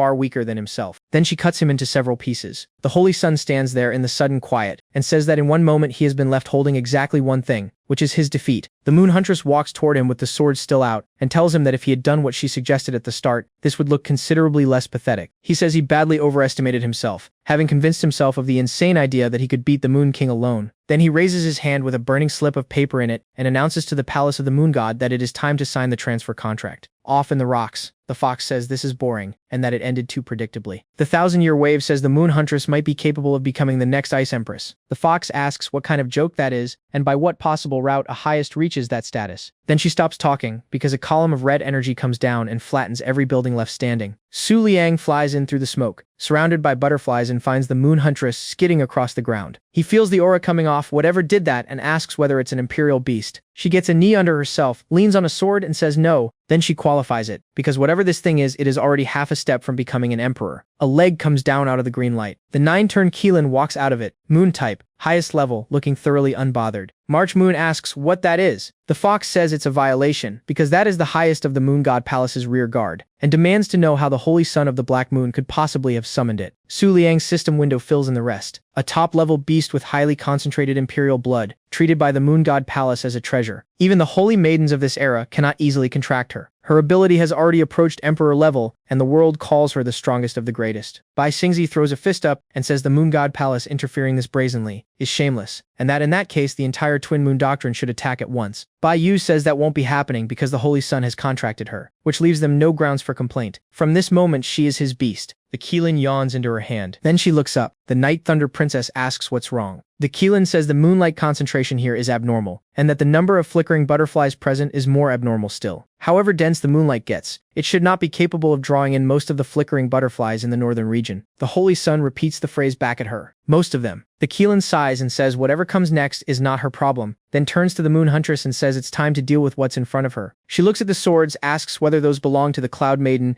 and says that explains it. Then green energy wraps her claws, lightning comes down and she moves. Pink meets green in the middle, and the collision folds into a single ball of light. Somebody in the stands says it was too fast to follow. March Moon asks whether the Moon King's beast is genuinely trading blows with the 9-turn Keelan, who stands half a step from Emperor. Su Liang, watching, notes that this is the first time he has ever seen the Huntress fight at full strength, and that he has never in his life seen a battle of highest at this scale. Then the Keelan gets above her, and Su Liang understands that as a human being he no longer has any way to insert himself into this. The huntress skids backward with both swords up, drops her head, and lets out a breath. The Keelan builds a green sphere, uses Jade Whirlwind, and drives it down. It catches the huntress square, and she is thrown across the field into burning rock. She gets up, looks back, and sighs again. Su Liang looks at the jade rabbit and finds it barely standing with yellow light leaking out of its wounds, which he did not think was possible. Then he remembers the note, "Time and emotional fluctuation let the essence of the waning moon grant even more power." The rabbit lowers its head. Smoke comes out of its mouth. Its eyes go red. Then it kicks off hard enough to break the ground and is simply gone. The Keelan swats the huntress aside and turns into a pair of ears closing around her. She can't speak. The rabbit lifts her whole body up under a sky full of green lightning. She manages to tell him to stop and to point out that they never agreed on attacks from behind. He puts her through the earth's crust. The moon huntress comes down onto the rubble, crosses her swords, light in her eyes, and brings one down. Pink energy splits the ground where it lands. The Holy Sun shouts at the Night Thunder Princess to help her. She raises a hand and builds thunderheads, then uses Thunder Crash Falling Moon, and purple lightning starts coming out of the clouds. Then she turns her head, sweating. The sunken crescent is walking across the broken stones toward them. The Night Thunder Princess cannot work out when she had time, decides her first priority is protecting the Holy Sun, and starts throwing lightning. The sunken crescent walks straight past her, trailing green light, and does not acknowledge her at all. The explosion takes out the ground underneath. The rabbit and the huntress watch the smoke. The Keelan walks out of it without a scratch, and says that they dared to attack her from behind, and that they are insects. She builds a sphere, opens her mouth, tells them to feel horror, and throws her head back into a boundless jade whirlwind. The whirlwind carves the ground open and sets it on fire. The moon huntress stands inside the flow and her body starts dissolving into aura, and then the aura is cut cleanly in two by a green beam. The rabbit takes the rest of it while she reappears behind him on one knee, breathing hard. She admits to herself that was dangerous, that she barely tracked the attacks, and that a little more would have cut her into pieces. Her only remaining option is letting the jade rabbit absorb the hits, which works only because no wound they inflict on it stays. She also knows this cannot continue, and what she needs is time. Then green projectiles come in from the side and start cutting the jade vortex apart. The Keelan asks whether that is the sunken crescent, gets her answer in the form of more beams, and says furiously that the woman really does know how to ruin everything, because she very nearly killed her just then. And the moon huntress sees the opening. She closes her eyes and the swords reform in her hands, and she raises both arms and crosses them over her head. Su Liang, watching from a distance, wonders what kind of pose that is. Pink light spirals up around her. A vortex builds behind the jade rabbit. The Keelan stares at it and asks what kind of creature she is, and then demands her name. The moon huntress rises inside the vortex, lifts a hand, and says that she is the moon huntress. Then she raises one finger and says that if the Keelan survives this, she might consider taking her as a minion. The Keelan laughs, spreads her arms, tells her she is no good to her at all, presses her palms together, and uses the jade whirlwind of extermination. March Moon names it Horrified. The strongest combat skill of the Keelan of 9 turns. Anything that touches that black hole ceases to exist. The moon huntress brings her hands up and uses Misty Image, and an enormous version of herself forms above the field. She drives her horns into the black hole and pours light into it. The smoke rolls out over everything. The Holy Sun lowers his head, laughing, and says that this proves the woman was never her rival at all, and remarks on how badly that battle of highest went for him. Then the figure standing in the smoke looks at him. He raises his head toward the full moon behind the black clouds, and says that this is enough, and that the divine spirit must have enjoyed the view. Dark smoke closes over him, and he says the battle can now truly begin. One of the holy maidens grabs March Moon's hand, and asks why none of them can see anything. March Moon tells her to calm down. The colors of the night thicken, the full moon disappears behind black cloud, and Su Liang stands inside his cloud of butterflies with his eyes closed, and notices something about himself. His heart was hammering through the entire battle of the highest. Now that he is about to face an emperor, he feels nothing at all. The moon huntress looks up at him and asks what's wrong, and whether he is genuinely that confident. He says he feels like there is no way he can lose. She asks whether he's serious, and he says he is. Then he registers how that sounded, which is presumptuous in the exact way the Moon King used to be presumptuous. Because the Holy Sun's questions did something to him, they pulled up memories that were not there before. Except they aren't memories. They function more like hallucinations. The previous owner's childhood, spent in the northern region inside a section of the moon god's palace. His mother's face. Notes he wrote in English as a small child, the kind of detail that exists specifically to prove a memory is real, and every one of those memories was erased by somebody. Which means there was never any transmigration of a soul into another body. The previous owner is him. He was born into this world already carrying the memories of a life lived on Earth. And then one day somebody took his memory away and turned him into the person he was 3 years ago. It was only 2 months ago that any of it started coming back. If that is what happened, then the last thing he should be doing right now is attracting the attention of whoever did it. And the Holy Sun was right about the other thing too. 3 years ago he did forget a very important beast. And underneath that forgetting is the actual reason he became an apostle of the divine spirit. Then an enormous foot comes down on the ground. The ominous moon Kudu, moon-type emperor level, looks down at all of them, and the entire crowd looks up at it. A black crack opens across the protective barrier. Su Liang puts a hand over his face and accepts that the barrier is not going to hold for long, and hopes very much that this thing does not go after people who have nothing to do with any of it. Kudu looks around and asks what era this is, then remarks on how far the Black Moon sect has degenerated. He asks the Holy Sun, who is sitting on his eyelashes, who the opponent is. The Holy Sun puts a hand to his chest and says that reviving him in this world cost him 20 years of his own life, all of it spent for the sake of defeating the apostle of the divine spirit. Kudu repeats the phrase, then he notes that he cannot feel the consciousness of the followers at all anymore, and concludes the Black Moon sect is about to finish declining. In that case, he says, they may as well make a scene and enjoy themselves one last time. And Su Liang is holding a flask of pink liquid. The Moon Huntress asks whether that is the purple cherry eyes bodily fluid. He opens it and pours it onto the ground. She asks him what he is doing, because that is a priceless fluid belonging to one of the strongest emperors alive, and he has just tipped it into the dirt. He says he thought it would make it easier for them to find their way. She asks what he's talking about. Then she turns around, because she can hear something. The sky behind them is full of flickering butterflies. Su Liang closes his eyes, lowers his head, and says that in the name of the owner of the Book of the Moon and in the name of the Apostle of the Moonlight, he calls every flickering butterfly in the northern region. Kudu asks what this is. Su Liang says he is inviting all of them to make a contract with him, because days earlier he had sent his own butterfly out carrying a message to its kin. In the central region, staff at the Moon God Palace were standing around asking why the flickering butterflies they raised had all escaped. In the southern region at the Cold Moon Sacred School, a man was demanding to know why his butterflies broke contract without permission. He had ordered them to scatter across the northern region and stay hidden until the imperial battle began. Now the book opens in front of him, and the pages start turning. Bai Xingzi sits down with her arms folded, smiling, and asks whether the Moon King's emperor is finally coming out. Then a holy maiden shouts at everyone to look, because the Moon King's beasts are all running away from him. March Moon orders a full retreat, because this place is about to become a battlefield. Su Liang looks up, and asks whether the moon god of this era is watching, and whether an opening like this has satisfied his appetite. Then he says that if he has already woken up, he should enjoy the miracle that is about to happen. Kudu looks at the swarm and curses, because individually they are not a threat, and numbers like that create genuine complications. He would like to kill all of them in a single strike, and he cannot, because spoiling the mood of the divine spirit is not something he is permitted to do. Su Liang, sweating, thinks that almost everything is ready. The system confirms the contracts. The book flips through pages faster and faster, throwing light, and then it stops, and he is still short. He accepts with some irritation that in the entire history of the Book of the Moon, this page has always been the hardest one to give up. He once believed the book could reveal the divine spirit to him. Then the data on the 7 strings was forcibly hidden from him, and that reminded him what the book actually is, which is a tool belonging to the divine spirit and nothing more. Whatever the original is, it almost certainly outstrips the book entirely. Blue lightning comes out of the clouds.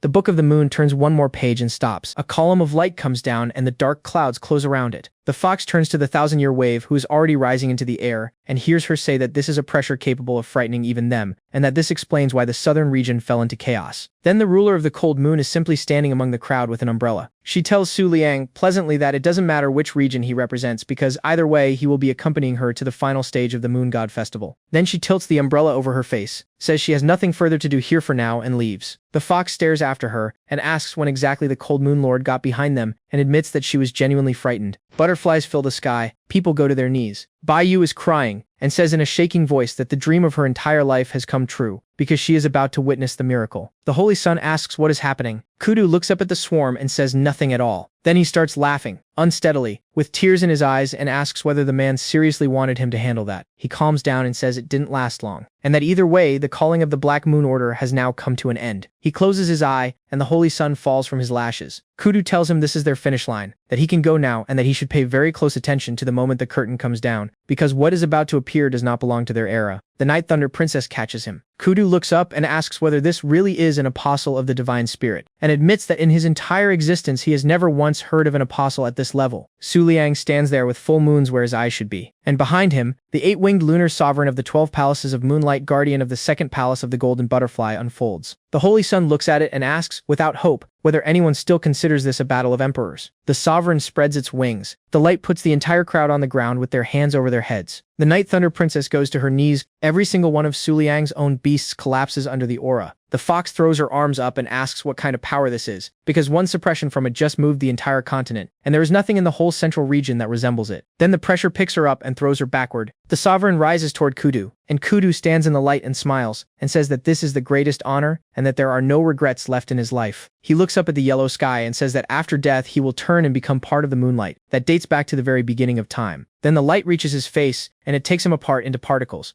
Some time later there is a pale crescent in a dark sky. The moon huntress and the sunken crescent are both lying on the ground with their eyes shut. Su Liang hangs above the wreckage looking at the moon and thinking that history is repeating itself, because 3 years ago there was exactly this much devastation around him, and that was the day people started calling him the Moon King, for no reason anyone could explain. He looks at his own hand. This time he did not lose his memory, which tells him the previous incident had nothing to do with the 8-winged lunar sovereign. Then he looks down at the rubble and confirms the protective barrier did split, and nobody is hurt. Nobody is dead. He decides the sickle of the Azure Sea probably had a hand in that, and reminds himself she must never find out he has amnesia, because if she knew, she would not have found it strange that he was worried about a battle of emperors. He steps over Marchmoon's face on his way past and thinks that to finally become himself, he has to get back the memories from further back than this. Then he looks at the body on the ground and says that this is him. The Holy Sun used the ancient summoning technique of the Black Moon sect and paid 20 years of his life for it. Su Liang looks down at him and observes that whatever the outcome of the battle had been, the man was never going to survive this day, and asks what the point of any of it was. And the Holy Sun, now 20 years older, lying in the dirt, says in a shaking voice that he was right. The gaze of the divine spirit is not directed at him. Su Liang looks down at the man in the dirt and asks whether he genuinely believed a moon god festival reward could save him, given that he walked into this without hesitating and paid for it with his life. The Holy Sun says that for a majestic moon king, those are ridiculous questions. He asks whether it is wrong for a representative of the moon type to want to surpass the strongest person of his generation, and says that giving up his life to defeat Su Liang was never something he regretted. Then he looks up at nothing and admits the gap was too wide. He supposes the divine spirit watched all of it, and saw only a sad little imitation of grandeur, and asks what the point of trying to please a divine spirit even was. Su Liang thinks about it and says that at minimum he had a fun time today. Then he asks whether that isn't enough. The Holy Sun asks whether that's true, whether he really enjoyed it, and whether the power he built in the end was enough to make the Moon King nervous. He asks whether he gave him a hard fight. Su Liang closes his eyes and decides there is no reason left to humiliate the man. The Holy Sun thanks him for it, and says that at least he got to hear one good lie at the end. Then he asks him to remember what he is about to say, because it may be connected to whatever caused the memory loss. Su Liang goes still. The Holy Sun says that although Su Liang almost certainly clashed with the 8-winged lunar sovereign in the past, and although that exact scene repeated itself here today, he cannot shake the sense that something about it does not fit, because the previous incident erased a third of the northern region's territory, and nobody ever mentioned the missing people. He asks where they went, whether they were simply taken and then forgotten, for no reason anyone could name. Then he says the circumstances of that incident are far from simple, starts evaporating, and tells Su Liang to be more careful from here. Su Liang watches him go. With the death of its last representative, the Black Moon sect is finished. It does not make him happy. It doesn't even feel relevant, because the reason his memory was taken has nothing to do with the Black Moon sect at all. And whatever consigned a third of the northern region to oblivion, he currently has no way to resist it. He closes his hand into a fist and opens it again, then asks himself why he is this wound up, because the immediate crisis is over and whatever comes next can come next. Then he lies down on the ground next to everybody else. Hours later, the fox comes to and asks whether it's over and says the shockwave off that suppression alone kept them unconscious for hours. The 1,000-year wave says that in the end it was the 8-winged lunar sovereign after all. The fox looks around and says the humans must have cleared out. Then she turns her head and stops breathing. Standing in the smoke, wrapped in light, is the ruler of the Misty Sea, the divine spirit of the Snow White Doe clan, the creator of the 7 strings, the Snow White Calamity Moon. And the moon god of this era answers her. The crying moon Princess Taiyin raises her hands and asks brightly what the matter is with the doe of the Misty Sea, and whether she didn't just organize an extremely impressive opening ceremony for the Moon God Festival. The Calamity Moon tells her the pieces of the moonlight mosaic will come together again, and that the 7 strings and the Snow White Doe clan did not so much as rustle. Then she asks the moon god of this generation to stop, because there is no need to interfere with the festival any further, and says that she will not permit any more of her tyranny in the northern region. Taiyin looks at her without saying anything. Then she puts her hands over her face, announces that she is terrified, and says the woman has it completely wrong, because she did not interfere with the Moon God Festival at all. On the contrary, some unknown fool stole her moon book and then brazenly won a battle of emperors with it, and in her opinion he ought to be properly rewarded for that. Then she drifts up into the clouds and suggests the Calamity Moon stop cursing at people simply because she cannot find a suitable candidate of her own, addressing her by title on the way out. The Calamity Moon watches her evaporate. Then she lowers her gaze to the Moon Huntress and Su Liang lying unconscious on the ground. And then she goes up into the clouds herself. Half an hour later, the fox is sitting on the cloud layer shaking and asking whether they are genuinely still alive, because that was the Calamity Moon and Princess Taiyin in the same place. and the snow-white calamity moon has not appeared in 20,000 years. She didn't even attend the previous era's moon god festival. Then she pulls herself together and observes that judging by that conversation, these divine spirits are at odds with each other. The thousand-year wave says the divine spirits did not pay them the slightest attention and proposes they treat this as something that never happened and tell nobody, ever. Then she hits the fox, who spins around and demands to know who is here now. Bai is standing there smiling, asking whether there were really divine spirits present just now. The fox cannot process it, because that is a human, and that human sensed divine spirits, and the fox never noticed her arrive. Then the sickle of the Azure Sea, held in Bai's hand, confirms it, and adds that they have already left, so there is nothing to worry about. The fox points at them and tells them to stop lying and identify themselves. Bai closes her eyes and says she is the manager of the Twin Moon Doctrine's beasts, a simple, unremarkable person. Then she says they arrived in the northern region and nobody received them properly, and apologizes on behalf of the Azure Moon Empire. Then she holds the sickle out and says it seems the lady in her hands would like a word. The sickle looks at them. The fox drops to her knees and understands that she has just been forced into submission by a single glance. Bai opens her hand and the sickle lifts away, hanging in the sky and lighting the whole thing up, and remarks that they didn't even dare pass the message along, and that things are exactly as bad as they used to be. Then she takes human form. She informs them that they entered the northern region without permission, in violation of rules she set. For 1 year they will not leave this land and will not pass along any information. If they do, the moon worship branch and the otherworldly teaching will be destroyed. The fox kneels. The sickle closes her eyes and says that she cannot interfere in the outcome of the festival at this stage. Then she extends a hand and says that the palace of the moon god, however, has already violated the rules, so she can still punish them a little. She raises 2 fingers as though drawing a bow. Stars come out. She takes the shape of the Sagittarius constellation above her own head. Black holes open across the sky. Then an enormous machine assembles overhead, blue light gathering in the weapon at its center. She lifts her fingers, the beam crosses mountain ranges and comes down on the moon god palace, and the mountain beside it comes apart. Zhao Yu stares at it. The moonlight tyrant, protector of the moon god palace, stands up in the smoke as a second beam lands beside the rubble. The blue-haired tamer says the moon god palace never intended to provoke anyone, and asks her to moderate her anger. The moonlight tyrant asks who sent the 9-turn Keelan out there without authorization, and demands that person step forward now.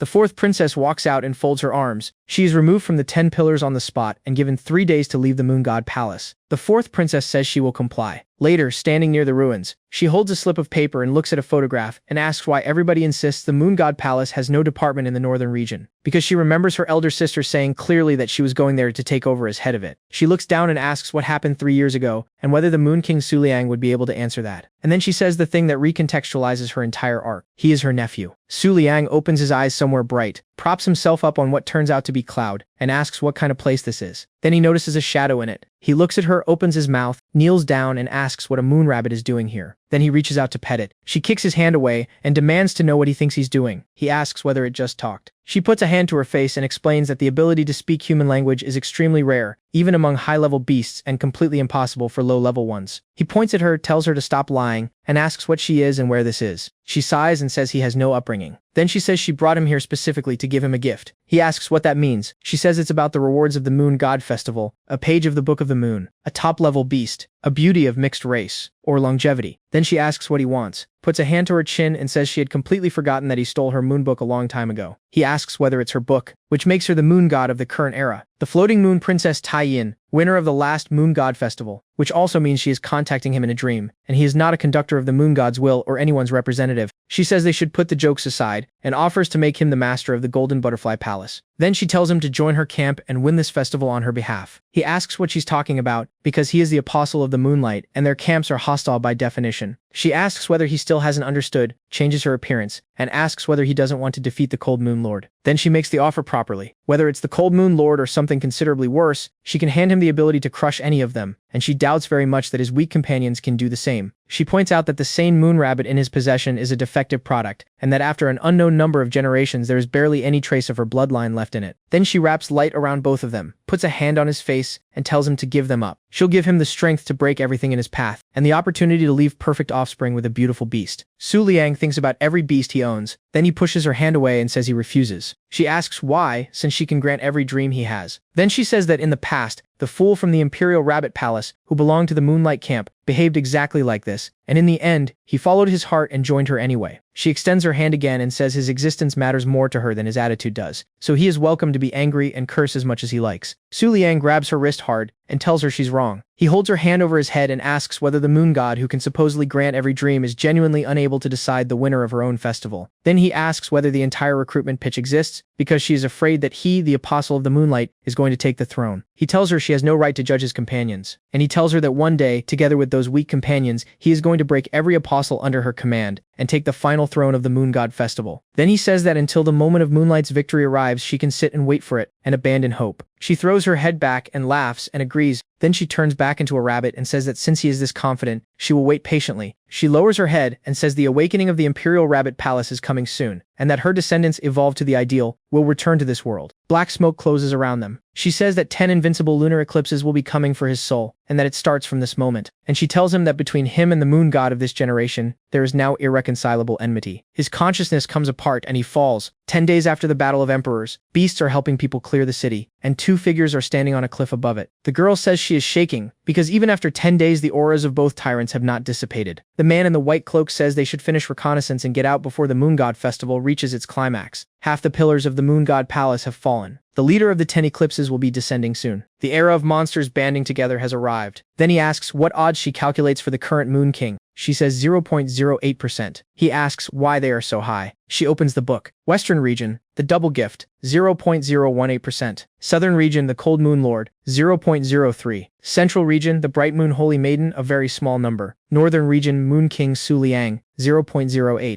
The cloud princess has no percentage at all. He says that if those are her calculations, there is no reason to doubt them, because 3 years ago the full moon lasted 30 days, and their divine spirit has been in deep sleep ever since. The probability is not high for any of them, and whoever did it has to be one of the apostles of the moonlight, and those numbers are the odds of each of them defeating a divine spirit. The man says that whoever is behind it, the teachings of the afterlife will have no peace until they dig out the truth. In a tent near the rocks, Su Liang wakes up on the moon huntress's lap. She informs him that if he's awake he should get up faster and that he needs to stop lying around. He looks at her, says nothing and closes his eyes again. The book opens over his face instead. The pet beast panel has updated. Emperor level moon type 8-winged lunar sovereign. Status locked. The carrier's level is too low and it can be unlocked at 7th rank, or temporarily by simultaneously activating the energy of 100 billion flickering butterflies. Low-level moon type flickering butterfly quantity extremely large. Status locked, summoning capped. 100,000 on a full moon, 10,000 on any other day. Intermediate level, lunar type, jade rabbit, essence of the waning moon. He notes that if the relationship ever breaks down, the Book of the Moon gets taken away from him. Then he observes that apparently she does not actually have that power. The moon huntress hits him on the head and asks whether he heard her. He looks up with a fresh lump on his skull, and then falls asleep on her legs again. Without opening his eyes, he asks how long he was out. The sunken crescent, arms folded, says 10 days. He is upright and coughing within about a second, sweating, because he had completely forgotten she was also in this tent. He sits cross-legged, puts a fist to his mouth, and asks for the current situation. The moon huntress says the academy is being rebuilt, and the northern region is calm, and that the central region, the sunken crescent cuts across her. In the central region, 7 stars have been reborn and have thrown themselves at the 10 pillars. At best, the Moon God Palace holds for another 2 weeks, and if the 10 pillars fall, the legendary guardian of the Imperial Rabbit Palace is reborn. When that happens, she says, the true Moon God Festival gets revealed to everyone. He asks who exactly that guardian is. She tells him, the one who once led the 7 stars, defeated every opponent at the previous era's Moon God Festival, and took the final victory. Formerly the guardian of the 8th palace of the Imperial Rabbit, one of the 12 palaces of the Moonshine. Now the head of Taiyin's 10 eclipses, the Jade Chancellor Fuyu, and the Jade Chancellor's former master was the Moon King of the previous era. Su Liang sits with that, because the final winner of the last Moon God Festival makes her the strongest moon-type creature there is, and at some point she abandoned the Moonlight Camp to become Princess Taiyin's strongest weapon. Then he catches the inconsistency, and asks why anyone is talking about a rebirth if she won the last festival outright. He asks what she was sealed for. The sunken crescent's face changes color, and she says loudly that she doesn't know, and that she has very little understanding of anything that happened after she fell asleep. He looks at her, notes that the reaction was far too strong for the question, and concludes she is deliberately withholding something. Meanwhile, the moon huntress has been watching both of them, cheeks puffed out, wondering why they've gone quiet, what exactly they did together while she was unconscious, and whether the two of them now have secrets that belong only to the two of them. She constructs a mental image of Su Liang putting a hand on the sunken crescent's shoulder, and closes both fists. There is shouting from inside the tent. Su Liang ends up outside, holding his lower back against a tree, trying to work out when precisely he made her angry, and noting that she did not hold back even slightly. He promises himself he will teach her a lesson later. Then he looks up and finds a 9-turn Keelan being led past. A girl in a cloak has the rope. Somebody in white shoves her from behind and tells her to move faster. Su Liang watches it go and works out that since the contract was temporary, she never died alongside the Holy Sun. Bai Yu comes over, says they'll be returning to the Azure Moon Empire shortly, then asks what his future plans are. He does not have future plans. Up to this point, his entire strategy was surviving a battle of emperors, but the current moon god has now personally declared war on him, which makes the objective extremely clear. strengthen the team, get stronger, beat all of them, reach the final stage of the Moon God Festival, because only from there can he pull that smug divine spirit off her throne. Bai Yu says his name and he asks whether she'd give him a ride, since he's never been to the Azure Moon Empire. She says of course she would. Privately, he is thinking about the fact that the ruins where he was 3 years ago are almost certainly right next to that empire, and that walking back into them might finally give him the truth. Bai Yu looks at him and wonders whether she's imagining it, or whether the head of the teaching has genuinely changed, because compared to the cold frightening apostle who used to walk level with divine spirits, this is a completely different person. Later, an enormous bird carries them along the northern border. Bai Yu says she hopes it isn't a burden for them to travel together, even though the master needs no protection whatsoever. The girl in the mask says she understands perfectly, and that their real duty is making sure the master doesn't get bored on the road. The silver rabbit says, everybody stays alert from here. Su Liang is asking whether they seriously have all of this on board, because forget a restaurant and a hotel, they have built a hot spring. The bird sets down on a multi-story building, and he looks out over the Azure Moon Empire and says the place is genuinely flourishing. Bai Yu says most of that growth over the last few years traces back to a ban issued by the tyrant of the Archer Palace. Because the Sagittarius Palace tyrant once said that 10,000 years ago, scientific progress was several hundred times what it is today. Then 2 tyrants had one full-strength battle, and every piece of electronic equipment in the world failed at once, and technology fell back tens of thousands of years in an instant. Su Liang asks whether one fight really did that to the entire world. Bai Yu says it did, and that it also killed several 100 million people, and that afterward both tyrants were severely punished. The Sunken Crescent, listening, thinks that this idiot does not even know who those tyrants are, and that he still claims he is going to get her scabbard back, because this time the Ice Empress has entered the Moon God Festival, which she never does. And the reason is that she once failed to completely destroy the Imperial Rabbit Palace, and has been accumulating rage about that failure for tens of thousands of years. If any of that lands on Su Liang, his death will be fast and permanent. He raises a hand, tells Bai Yu that the 2 of them are going off to unwind, and the rest of them should stay put, jumps onto the back of an enormous moon huntress, and leaves. The Silver Rabbit watches him go and asks whether they still remember what the Moon King looked like at the very beginning. The masked girl asks whether she means the day he appeared in the heavenly abyss. Bai Yu says that is not a thing anyone forgets. The Silver Rabbit puts a hand to her chest and says she could never have imagined that the great head of the teaching would one day want to go and enjoy some scenery in the company of a beast. The masked girl says she used to think the man had no fundamental human feelings at all. Bai Yu tells both of them to drop that conversation, because it wasn't strangers who witnessed the most terrifying and most magnificent version of the Moon King. It was them, his followers, who watched that miracle with their own eyes. At the edge of the heavenly abyss, Su Liang looks down into it and says that now he understands where the Twin Moon Doctrine got its name.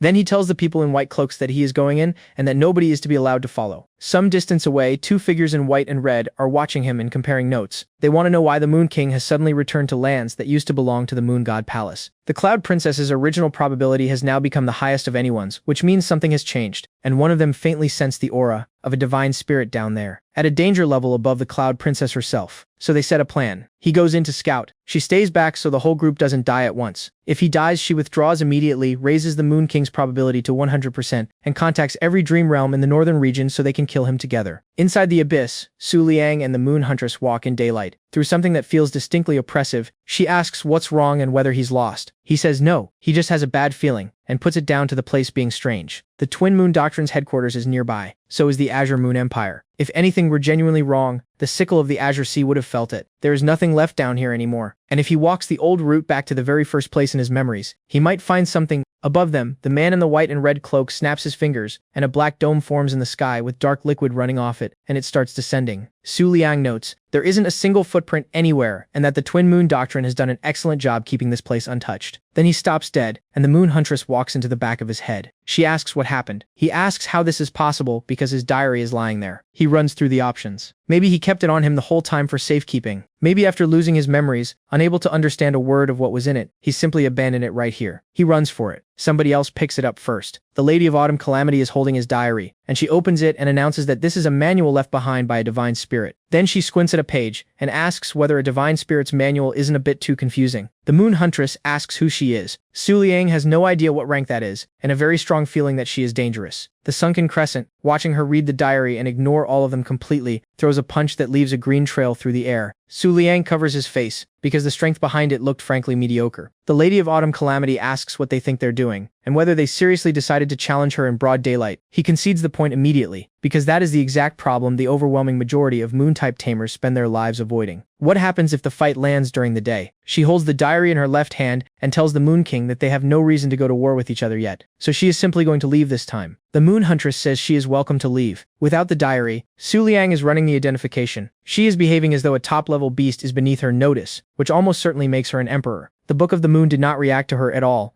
which means she is not moon type, and she got into this place without the sickle of the Azure Sea seeing her. The Lady of Autumn Calamity turns her head and asks whether he actually knows what kind of writing this is. Then she smiles and asks whether he knows what once happened here, and she changes her mind because now she needs to investigate his memories. She extends her right hand and black thorns come off her fingers. The Moon Huntress throws a pink barrier up in front of him. The thorns go straight through it and put her down. Su Liang shouts at the sunken crescent to go back to her original form, brings her up in front of him, and catches the thorns on the blade. He ends up sitting on the ground, braced against her, and concludes that without her particular property of invincibility, he would already be dead. Then he looks at the Moon Huntress lying in the dirt and cannot work out how one careless attack did that. He decides this is the price of accepting a fight against an emperor in broad daylight. The Lady of Autumn Calamity tells the Moon King to stop resisting, because moon-type beasts only perform miracles under a full moon, and in his current state he is not a match for her. She also tells him not to bother hoping for a rescue because the Sagittarius Palace cannot sense anything happening here at all. That is the gift their divine spirit granted the divine teaching of the afterlife, and it works even on sacred ground. Su Liang, propped against a sword, says everything she said is correct. Then he tells her that none of it is a reason to get this carried away by his childish scribbles and treat them as some kind of divine work, and that a sense of aesthetics like hers will atrophy the brain. She says that once she has seen his memories, none of it will matter anyway. Then she stops, because a thought has occurred to her. Su Liang was here once before, and today he came back, which raises the possibility that the legendary Moon King once lost part of his memories. The two of them look at each other, and she starts to cry, and asks whether this was his doing. She covers her face and asks whether he saw a creature like that with his own eyes,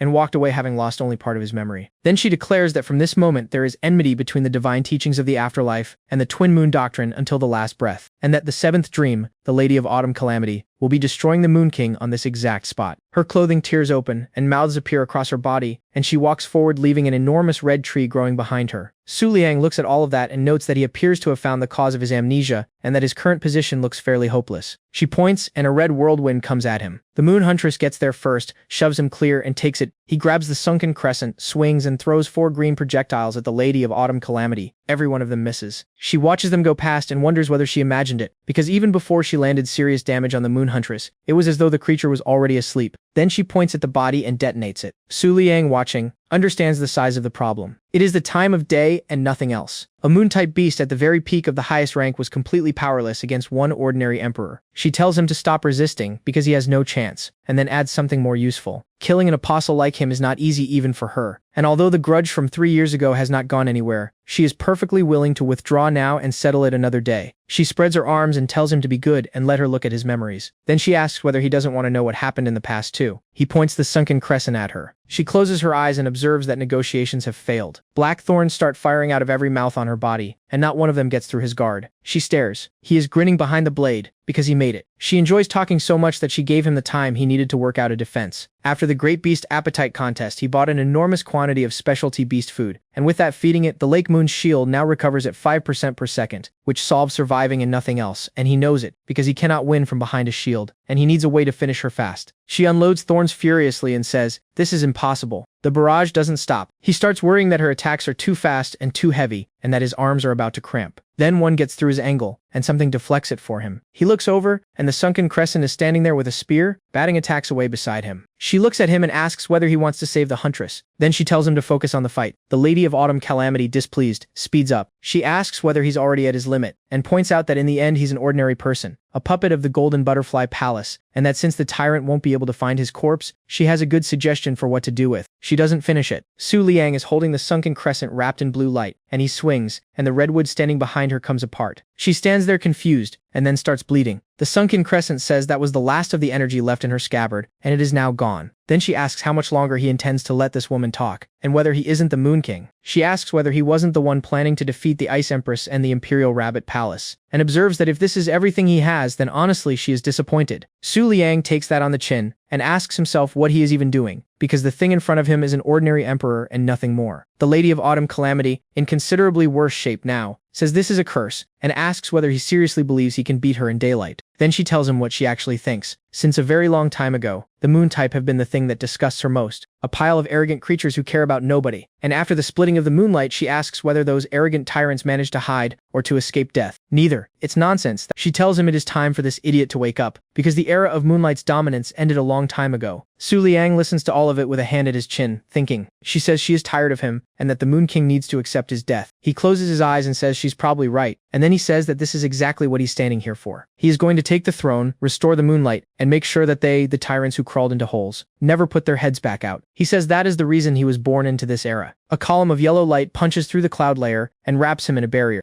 She asks what is happening. His system says he has 700 draws available. He has been saving them, and he now has a way to kill her, and it requires spending every single one. Purple cards start circling him. New beasts unlock. Illustration count climbs. He notes he didn't land any emperors, and did pull several extremely rare specimens. Then he throws his hand forward and orders no contracts at all. Every card is to be converted directly into Tamer energy. The cards disintegrate into a whirlwind and pour into him, and he calculates it. Absorbing all of this puts him within touching distance of 6th rank, and 5th rank strength cannot beat an emperor rank beast, which means keeping it is worthless. So he spreads his arms, looks up, and gives every last point of it to the Golden Butterfly Palace. The energy leaves him. He thinks that with a donation this size, the Golden Butterfly Palace will immediately. Then the system tells him the 8-winged lunar sovereign is now available to him, and that the unlocking progress stands at 1/1000th of 1%. He stares at it and asks whether the appetite on that thing isn't slightly excessive. He looks at his own hands, where the energy used to be, and concludes that he has just made himself a complete laughingstock. The Lady of Autumn Calamity, meanwhile, is watching yellow light gather around him from everywhere, and he works out what actually happened, because that energy did not go to the Golden Butterfly Palace. It went to the 100 billion flickering butterflies. She asks why it suddenly went dark, and why the moon has risen, and realizes he just manipulated a celestial phenomenon, and that this Su Liang is not any kind of apostle at all. He tells her he warned her to hand the diary back the polite way, and that then none of this would have happened. A yellow beam goes through her. She looks up, smiling, and her body starts coming apart into red leaves, and she tells the Moon King that she is the one who won. Su Liang, wrecked, says there is not a trace of her left and asks how she can possibly call that a victory. Then he falls over and announces that he is about to die of exhaustion and is going to lie here for a while. And an unfamiliar voice says that they have won. The pitch black knight picks up a leaf with blood running off it and says that every one of the 7 sisters' assumptions was correct, and that it was a very good thing she was told to stay in the shadows, because if both of them had entered that fight at the same time, their group would have been wiped out with 100% probability. She closes her fist around the leaf, looks at Su Liang on the ground, and says there are now no conditions under which she loses. He surpassed the limits of an apostle, and it is over anyway. The invincible Moon King dies here. Then she starts walking and stops and asks why the moon has risen. She turns. The Moon Huntress is sitting up, holding her head, asking whether she slept until nightfall. Then she gets a look at the pitch black knight and understands that this is not a person, and that it is another emperor. The pitch black knight closes her eyes and states her assessment. Having watched the earlier fight, she is comfortable rating the threat from the dough girl at 0. She glances at the sunken crescent and adds that with all her stored energy spent, that weapon is no danger either. The only real problem is the tyrant of the Archer Palace, who will need roughly 5 minutes to intervene through a vessel. Tyrants cannot be measured by normal standards, so accounting for risk, this should be finished inside 1 minute. Then she snaps her fingers and says 10 seconds will do. A black umbrella opens in the sky, trailing dark aura. The Moon Huntress looks up and asks whether that is rain. The pitch black knight says she is the 9th dream of the divine teaching of the afterlife, and that in this moment her hands are going to end the era of lunar shine. The rain comes down and the ground begins to decompose where it lands. Su Liang, flat on his back, says this is a curse and that he has nothing left. Then white mist closes over him and moves him somewhere safe. The pitch black knight watches it happen and asks herself whether that is the misty sphere of the White Deer clan. The Moon Huntress gets up and tells her she has made 2 mistakes. The first is calling her a 0 threat, which made her slightly angry. The second is going against a member of the White Deer clan in the middle of the night. Then she touches her own forehead and registers that it has already been destroyed. She pulls 2 swords out of her chest, drops into a stance and uses Misty Image, Cloud Noble. The pitch black knight tells her those are very loud words for an insignificant highest rank beast, and releases black droplets that cross the distance instantly and dissolve her. Then she stops, because she cannot work out where the Moon Huntress went. And then she watches her own arm get cut off, fast, and decides this is impossible. This creature could not put a scratch on the 7th sister. Now she cannot even track its movements. It is broadcasting a highest rank aura, which means either something is wrong with it or this is a bluff designed to frighten her. She touches her shoulder and regrows the arm, then puts both hands out and uses the grip of the impenetrable knight. Abrasions start opening across the Moon Huntress's body. The knight asks what she has to say now, and whether she is completely helpless. Then she explains the mechanism because she enjoys it. They say nobody can destroy the misty sphere that the Snow White Doe clan rules, but only those who have reached imperial rank can control it without obstruction. She wraps the huntress in a pink barrier, studded with black spikes, and says that against an emperor she would of course be powerless, and that an insignificant supreme is a different matter. The spikes close, crush the barrier, and drop it to the ground. The pitch black knight closes her fist and says that as expected, she is just an insect, and she still had the nerve to be impudent. Then she reins herself in and admits she genuinely lost her composure, because victory over an insignificant highest is a dubious reason to celebrate. She turns away and notes with satisfaction that the misty sphere is destroyed and the Moon King has nowhere left to run. Then she looks back and her expression changes. The Moon Huntress says 10 seconds have passed. She points out that the knight did not keep her promise, and that she is now tired of this. Pink light starts coming off her body. She asks calmly whether the knight knew that even though her mother is already dead, she will still be angry about the thing her mother left her being destroyed, and that her anger produces extremely severe consequences. The pitch-black knight starts sweating and asks whether the creature was fully submerged in a misty sphere this entire time. The Moon Huntress says that the knight is probably not capable of understanding this, and that for the snow-white deer race, which owns the misty sphere, the concept of death and the perception of it work differently than they do for other forms of life. Then she adjusts her hair and apologizes, because when this is over she is going to be unable to return for some time, and that is why she has been unconsciously thinking about a great many things and saying them out loud. Then she says it's time to finish. The pitch-black knight cannot see her anymore, and gets one thought out. The seventh sister made an error of judgment, and the others need to be informed immediately. Then a second thought. Perhaps this worked out anyway, because at least now the others will not be dragged into it. The Moon Huntress cuts her into small pieces. The sunken crescent watches and asks whether that was the manifestation of a completed mist sphere, and notes that after something like that, there is no telling when she will be able to come back. Pink light lifts Su Liang's body into the air. The sunken crescent catches him. She looks down at him and says she is beginning to understand a little of why the Snow-White Doe Palace disappeared tens of thousands of years ago. Then she looks up at the full moon and thinks that the 12 palaces of moonlight are still holding his throne for him. An hour later, Su Liang is sitting on a rock, going through the diary. His jaw sets, and he starts tearing it apart. The sunken crescent watches without saying anything. He gets up and says they need to go. She asks whether he's sure. He says he is going to remember all of it sooner or later anyway, so there's no reason to read it twice. And after killing those 2 emperors, he remembered something else. There is a high probability that the power the afterlife doctrine wields is involved in his amnesia, which means exterminating that doctrine completely might restore his memories. The sunken crescent walking behind him reads it differently. He is angry because the huntress is gone and his anger at the afterlife doctrine is being fed by it. They come up out of the heavenly abyss, and Bai Yu calls out to the head of the doctrine, and the silver rabbit asks what happened down there. Su Liang asks her whether during the last Moon God Festival she also survived by dodging the fight. Bai Yu doesn't answer. He turns and tells her that he doesn't know what her plans are, and that he hopes they will not be enemies the next time they meet. The silver rabbit and the masked girl have no idea what they just watched. Su Liang walks off thinking about the phase of the moon, because the sickle of the azure sea cannot possibly have missed the arrival of the pitch-black night, and she did not come. The silver rabbit works out what she just heard and cannot believe it, because that was a warning delivered to the tyrant of the twin moon doctrine. She wants to know what happened down there, notes that the Moon King is more terrifying now than he was 3 years ago, and wonders whether he has recently found his true self. Su Liang, walking, takes stock of what has come back to him. This world is not limited to the 5 mundane regions. There are also sacred lands, and the strange part is that the interiors of those sacred grounds are apparently many times larger than this planet. Tyrants with the power to destroy the entire planet coexist openly with humans, rule over them, and interfere with reality directly, which raises the question of why the world is still here. And then the piece that matters most, the eras of the different moonlight palaces do not line up. Before the previous Moon God Festival, only 6 of the 12 palaces remained. The Imperial Rabbit Palace, the Maiden Palace, the Sagittarius Palace, the Twin Palace, the Aquarius Palace, and the Peacock Palace. Then the Imperial Rabbit Palace committed treason, destroyed one of the 7 wonders of the world in the Aquarius Palace, and deserted, which left 4 palaces standing going into the festival. And there are now quite a few omens pointing to the Golden Butterfly Palace, reviving in this world. At the Misty Lake, on the farthest boundary of the northern region, the Moon Huntress walks forward across the clouds. Ahead of her is a misty sphere with a blue staircase in front of it, and 3 women waiting. The Cloud Maiden Moon-type, Emperor rank bows, and welcomes the venerable Great Aunt. The Lacuna of Sorrow, Moon-type, Emperor rank, does the same. The Cloud Princess does the same. The Moon Huntress walks past all 3 of them without acknowledging any of it. The Cloud Princess asks whether she has awakened the blood memory yet, and reminds her that as agreed they need to make a pact. They intend to enter this Moon God Festival as representatives of the Snow-White Doe clan and defeat every owner of the 7 strings. The Huntress keeps walking. The Cloud Princess lists the targets for her. The Cold Moon Lord, the Western Region's Double Gift, the Moon King, all of them enemies. And with the blood heritage of the Snow-White Doe Palace behind them, they can easily— The Huntress cuts her off and tells her to leave. The Cloud Princess observes that there is a great deal of anger in her, and asks whether something happened out in the world. Then she starts up the staircase and says there's no hurry anyway. And the Cloud Princess, a half-blood tamer standing half a step from 9 stars, says with a smile that they will have plenty of time to get properly acquainted in the future. At the Moon God Palace, the Moon-type faction that has ruled the central region for thousands of years, every principal representative is, for reasons nobody explains, an attractive young woman.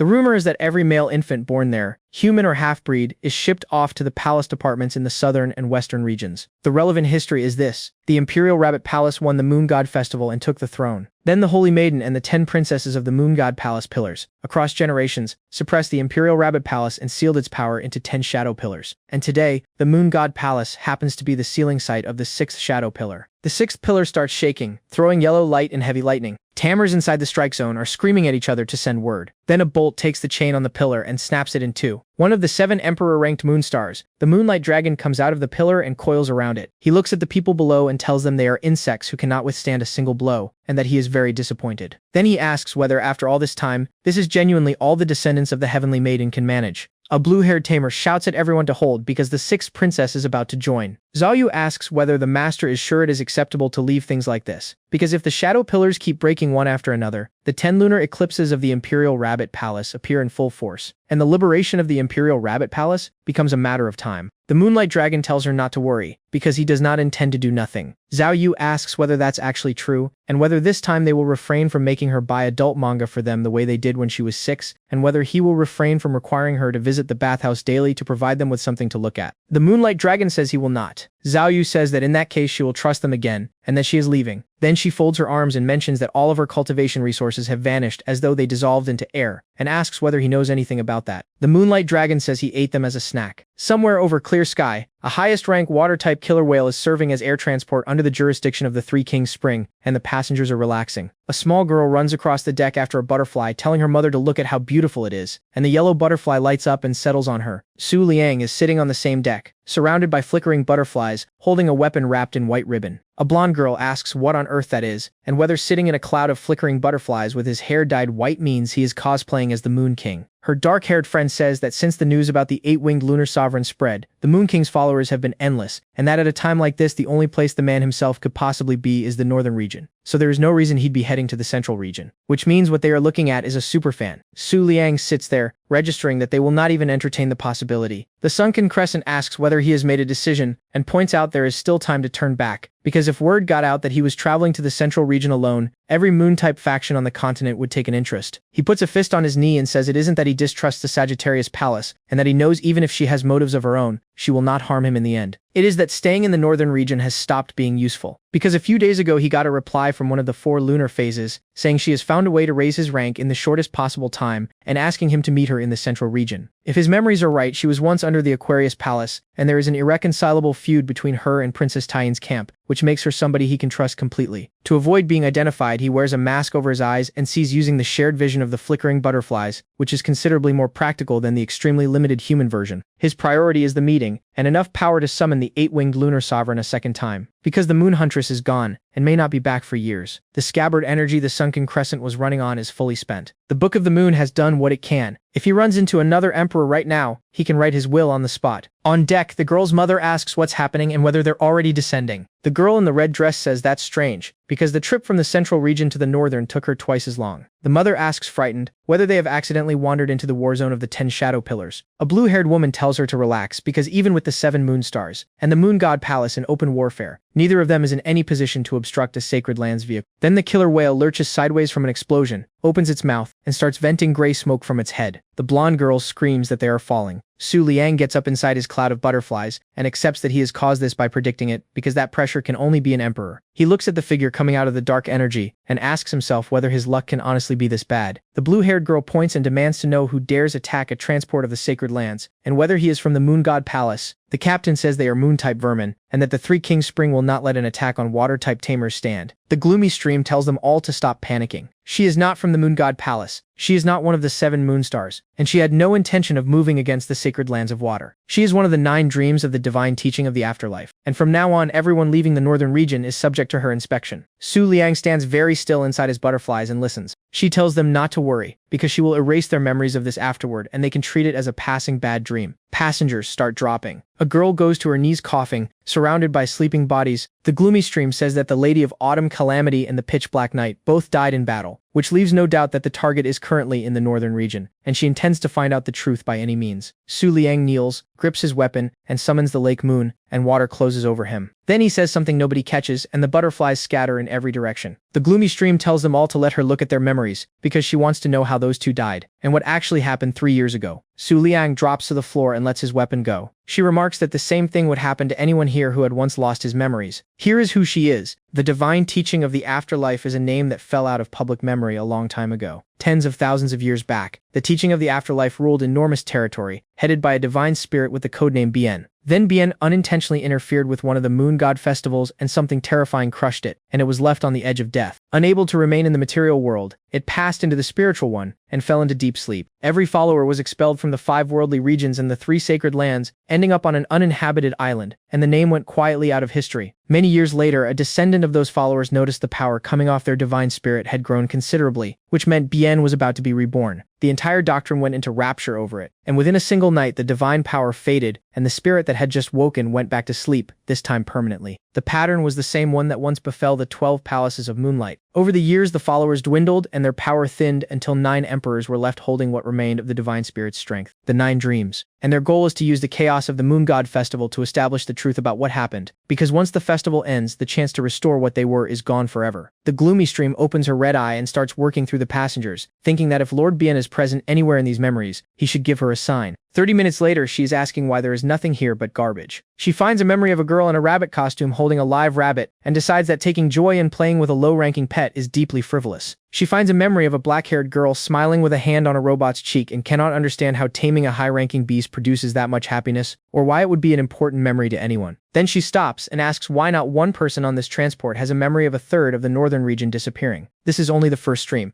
1/10 of the memories are still unchecked. She keeps going, wondering whether there was really another flight. Then she reaches the sunken crescent and identifies it, the highest weapon type. The sunken crescent itself. She narrows her eyes, decides that this is actually a little interesting, and that she should take a look, and notes, out of established habit, that she should avoid the memories of the past year, because the pressure of the Golden Butterfly Palace descending into their world could do serious damage to her. Even secondhand, to the gloomy stream, a human life is a moment. She starts at the birth and works forward. 20 minutes later, she is still going, and she starts to wonder where these memories end, and when exactly the sunken crescent was born, because there is no possible way that thing has lived longer than she has. Then a single yellow memory appears among all the blue ones. Her eye fills with light. Blood starts running out of it. She goes in. Many years ago in the Twin Palace, the sunken crescent stood in the hall with her weapon in her hand and apologized because her lifespan was ending, and she would not be able to stay with them through the end of the Moon God Festival. Then she walked to the foot of a long staircase and said that in that case they would enjoy themselves properly one last time. Waiting at the top was the Moonlight Tyrant of the Twin Palace. On the night of a full moon, the sunken crescent asked whether the strongest representative of the weapon type would really shy away from a fight. Then she swung, and the blow slid across the ground like a wave and threw a white beam into the sky. The memory shatters into blue fragments, and the gloomy stream's own body opens up with wounds. She comes back out of it onto the deck, bleeding from her body and her eye, and identifies what she just touched. The third palace of the moonshine, the Palace of the Twins. A tyrant who has been able to cut fixed stars in half with a single blow since before her own faction existed. And that was only the pressure bleeding off a memory. She lies there among the sleeping passengers and asks why nobody warned her that there was something hiding in the northern region capable of standing face to face with the tyrant of the Twin Palace. Then she gets up and accepts that at this rate she cannot hold out, and that she needs to withdraw now and rebuild. And then she looks at Su Liang lying on the deck. Because this man apparently once lost his memories, she drifts closer and weighs it, because checking him means that if he turns out to be somebody genuinely powerful, she dies right here. Then she decides her own safety is irrelevant. She has spent an enormous amount of effort finding a person whose memories were taken, and it is entirely possible he once saw the divine spirit. She cannot leave. So she dissolves into dark transparent liquid, slides over him, reassembles into the shape of a woman, and opens her eye. She reaches out, and she feels it, and understands that this man is the Moon King. Her hand starts shaking. She tells herself that if she throws away the fear for her own life and keeps going, she will find all of it. The destruction of the divine spirit's power, his descent into deep sleep, and the truth about the miracle that happened 3 years ago on a full moon night. Su Liang opens his eyes standing in a field of blue windows. The system tells him a new beast has been unlocked. The 6th moon's gloomy stream. Emperor rank, nightmare type, a member of the divine teachings of the afterlife, 6th of the 9 great dreams. He notes that the Book of the Moon only caught her because she is a hybrid with a partial moon-type connection. Then he looks around and asks whether he is inside the dream world, and whether the gloomy stream genuinely intends to go through his past. He knows what they want. The divine teachings of the afterlife spend all of their time investigating the incident from 3 years ago, and their actual target is not him. It is the entire population of the northern region. He puts a hand over his face and says he simply drew a bad ticket, and that this is his luck. Then he checks where she is, and finds his memories already wound back to the point where he entered the academy. Push further, and there should be the destruction of the Black Moon sect and the founding of the Twin Moon Doctrine. Except that period isn't accessible even to him. So he starts wondering whether an emperor can reach into the deep memories, and decides that if she manages it, he isn't the one who loses, because then he gets to watch them alongside her. Although even if she does deliver him the truth, she is still going to pay for the trick. Then a second, less noble consideration arrives. Halfway through recovering those memories, he is going to have to sit through the excruciating stretch where he sincerely believed he was somebody else. He notes that his feelings on the matter are extremely contradictory. Meanwhile, the gloomy stream has nearly got it. A white window opens among the memories. She looks at it and goes in. A full moon over a dark starry sky, lighting a stretch of city built among rocks. And then the entire lit area simply ceases to exist. The emptiness fills with water, and Su Liang is standing in the middle of it under the moon, undressed, half hidden in cloud. The gloomy stream looks at that and asks what kind of absurd, merciless, hopeless creature this is,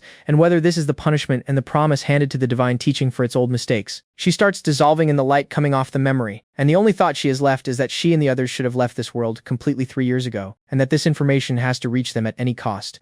The memory world shatters. She hits the deck trailing smoke and decides there is no reason to continue the investigation, because there is no doubt left that it was the Moon King who killed the Lady of Autumn Calamity, and the Pitch Black Knight, and that he passed the categories of vessel and apostle a very long time ago. She has to reunite with the surviving 9 dreams and take him down with their combined strength. That is now the only meaning their existence has. On the deck, a blonde girl sits up holding her head saying it hurts. Su Liang wakes up and asks whether the woman actually ran. He can't work out why he lost the angle of her vision in the final memories, or why he was thrown out midway. He wants to know what exactly she saw that made her leave that fast, and whether the divine spirit of the afterlife doctrine genuinely has something to do with him. Then he decides this will not do, and that he has to keep her here. Because before he lost consciousness, he released a group of flickering butterflies, and by now they should have assembled several 100 million of their kind in the surrounding air. The population of flickering butterflies in the central region runs 4 to 5 times what it does in the north, which means he has no reason to fear anything here. He looks through their eyes, finds her, and observes that the direction she panicked into was not a well-considered one. Then the killer whale detonates. Where the deck was there is a hole. The whale drops out of the sky trailing smoke, and people fall screaming out of the broken halves. The gloomy stream, falling through the debris, thinks that with a little more time she would have escaped and delivered what she knew about the Moon King. Then she looks down at the light and lightning coming up at her, and asks why the direction of her escape happened, as though on purpose, to contain the war zone of the 10 shadow pillars. The Moonlight Dragon is looking up at the falling transport with his mouth open, and admits he accidentally clipped a vehicle belonging to the Spring of the 3 Kings, and that mistakes were made. Then he turns on the gloomy stream and says this is entirely her fault, and demands to know what she is even doing out here, because he assumed she was the emperor the Moon God Palace had sent. Then he looks at the falling passengers and asks whether the only remaining option is eliminating every witness. Su Liang pulls the bandage off his face. The system logs it. Moon-type Emperor rank Moonlight Dragon, one of the 7 lunar stars under the control of the Imperial Rabbit Palace. And a note because the Book of the Moon cannot provide detailed ability information, since this beast does not belong to the camp of the last Moon God Festival's winner. Su Liang asks what series of misfortunes is running today, and whether Emperor rank beasts are now simply encountered at every turn. Then he corrects himself because he is not what he was before. In fact, his arriving here is convenient, since the gloomy stream is now not escaping anywhere, and the flickering butterflies will finish gathering shortly. Here's what an emperor actually is. Emperor rank beasts are born at the top of the world, because of what they can do to it. The overwhelming majority of them are bound by contractual restrictions imposed by divine spirits, and once those contracts are signed, they stand guard over their assigned territories. Only in genuinely exceptional cases does an emperor have complete freedom of action, and even among emperors the gap in power is beyond imagination, which is why the public sorts them into 3 informal classes. Tyrants, senior emperors, ordinary emperors. Tyrants can kill an ordinary emperor with their pressure alone. The sickle of the Azure Sea, whose arrows go through the world from one side to the other. The Empress of the Ice Unicorns, whose body temperature moves the climate of an entire region. The Tyrant of the Spring of the 3 Kings, who controls every sea and ocean there is. At full strength, any of them can reduce a planet to nothing in an instant. Senior emperors include the Eye of the Purple Cherry, who turns vast territories red with one flap of her wings. The Tyrant of the Sacred Bai clan, who can delay the change from day to night, and the famous full moonfall of the Moon God Palace. And 90% of the imperial rank are ordinary. Even inside ordinary, there is a dominant tier that is effectively unbeatable, like the Moonlight Dragon, which woke after 1,000 years and handed the Moon God Palace a full-scale defeat in half a month. He says there is nothing else to be done and he will have to remove the witnesses because he does not want to draw the anger of the Sacred Grounds faction at a moment like this. Then he builds yellow energy in his hand and adds that even if open war between them and the Sacred Grounds is inevitable,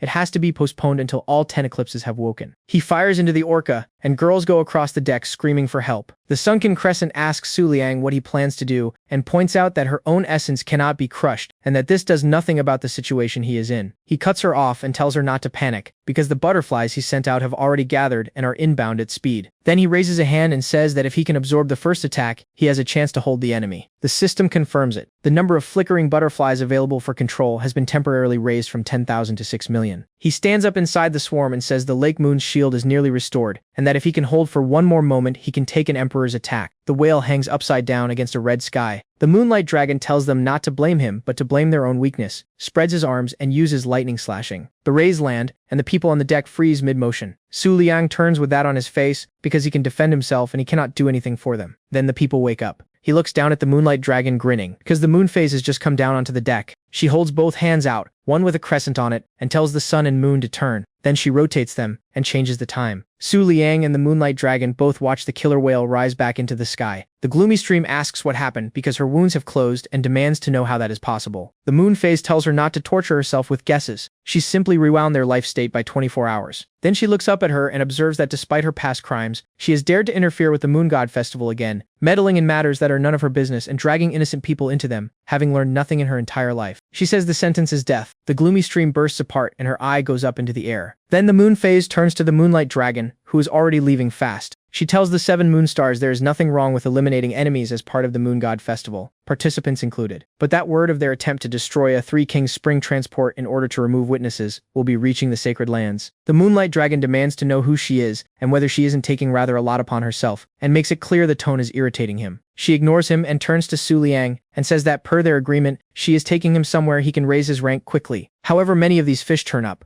none of them changes the outcome of the Moon God Festival, and he needs to understand clearly that he should stop asking for miracles this often. Then she tells him the actual requirement. Before he comes back, he needs enough strength to defeat the Imperial Rabbit Palace. Su Liang arrives somewhere else entirely, walking down a snow road in a blizzard and sneezes. He stands there shaking with his nose running and asks what this is, because the climate here is outside common sense and the auras of the creatures in the area are raising the hair on his arms. He looks at the mountains and identifies it, the eastern region, and he cannot work out how he suddenly got here, or why, since for an ordinary tamer this place is more dangerous than the sacred grounds. He was on an air transport preparing to absorb an attack from the Moonlight Dragon, and in the last moment of consciousness he clearly felt the moon phase's aura, which leaves the question of why, if she saved him, she didn't send the sunken crescent along too. A gust nearly takes him off his feet, so he calls out the lake moon and a water barrier closes around him and cuts the wind. He exhales and says the temperature has finally stabilized, because he was genuinely close to dying of cold. Then he looks at the mask in his hand and works out that flickering butterflies have no chance of surviving this temperature, which means the mask is out, which leaves him alone. The butterflies and the jade rabbit can't fight. The sunken crescent and the moon huntress are not here, and the lake moon's shield is draining steadily, and if it empties or if it meets an enemy, it dies. So the priority is finding somewhere survivable. He looks around at nothing at all and asks which way he is supposed to go. Then one of his beasts warns him that there is somebody out there. 3 silhouettes come toward him through the snow and resolve into 3 girls with pale skin and dead eyes. The Ice People. They walk straight past him. Then one stops, turns, and tells him it isn't safe to be this far from the mine, and asks what he intends to do if he doesn't get back before dark, and tells him to hurry back and recover. He stands there recalibrating, because he had understood that the Ice Nation did not welcome outsiders, and evidently the internet cannot be trusted about anything. So he pulls a face and says he's lost and doesn't know what to do, and asks whether they can help him get out. One of them says he only needs to follow the direction where the moon-type aura is strongest, and he'll be fine. Then she comes closer and asks whether he is really moon-type.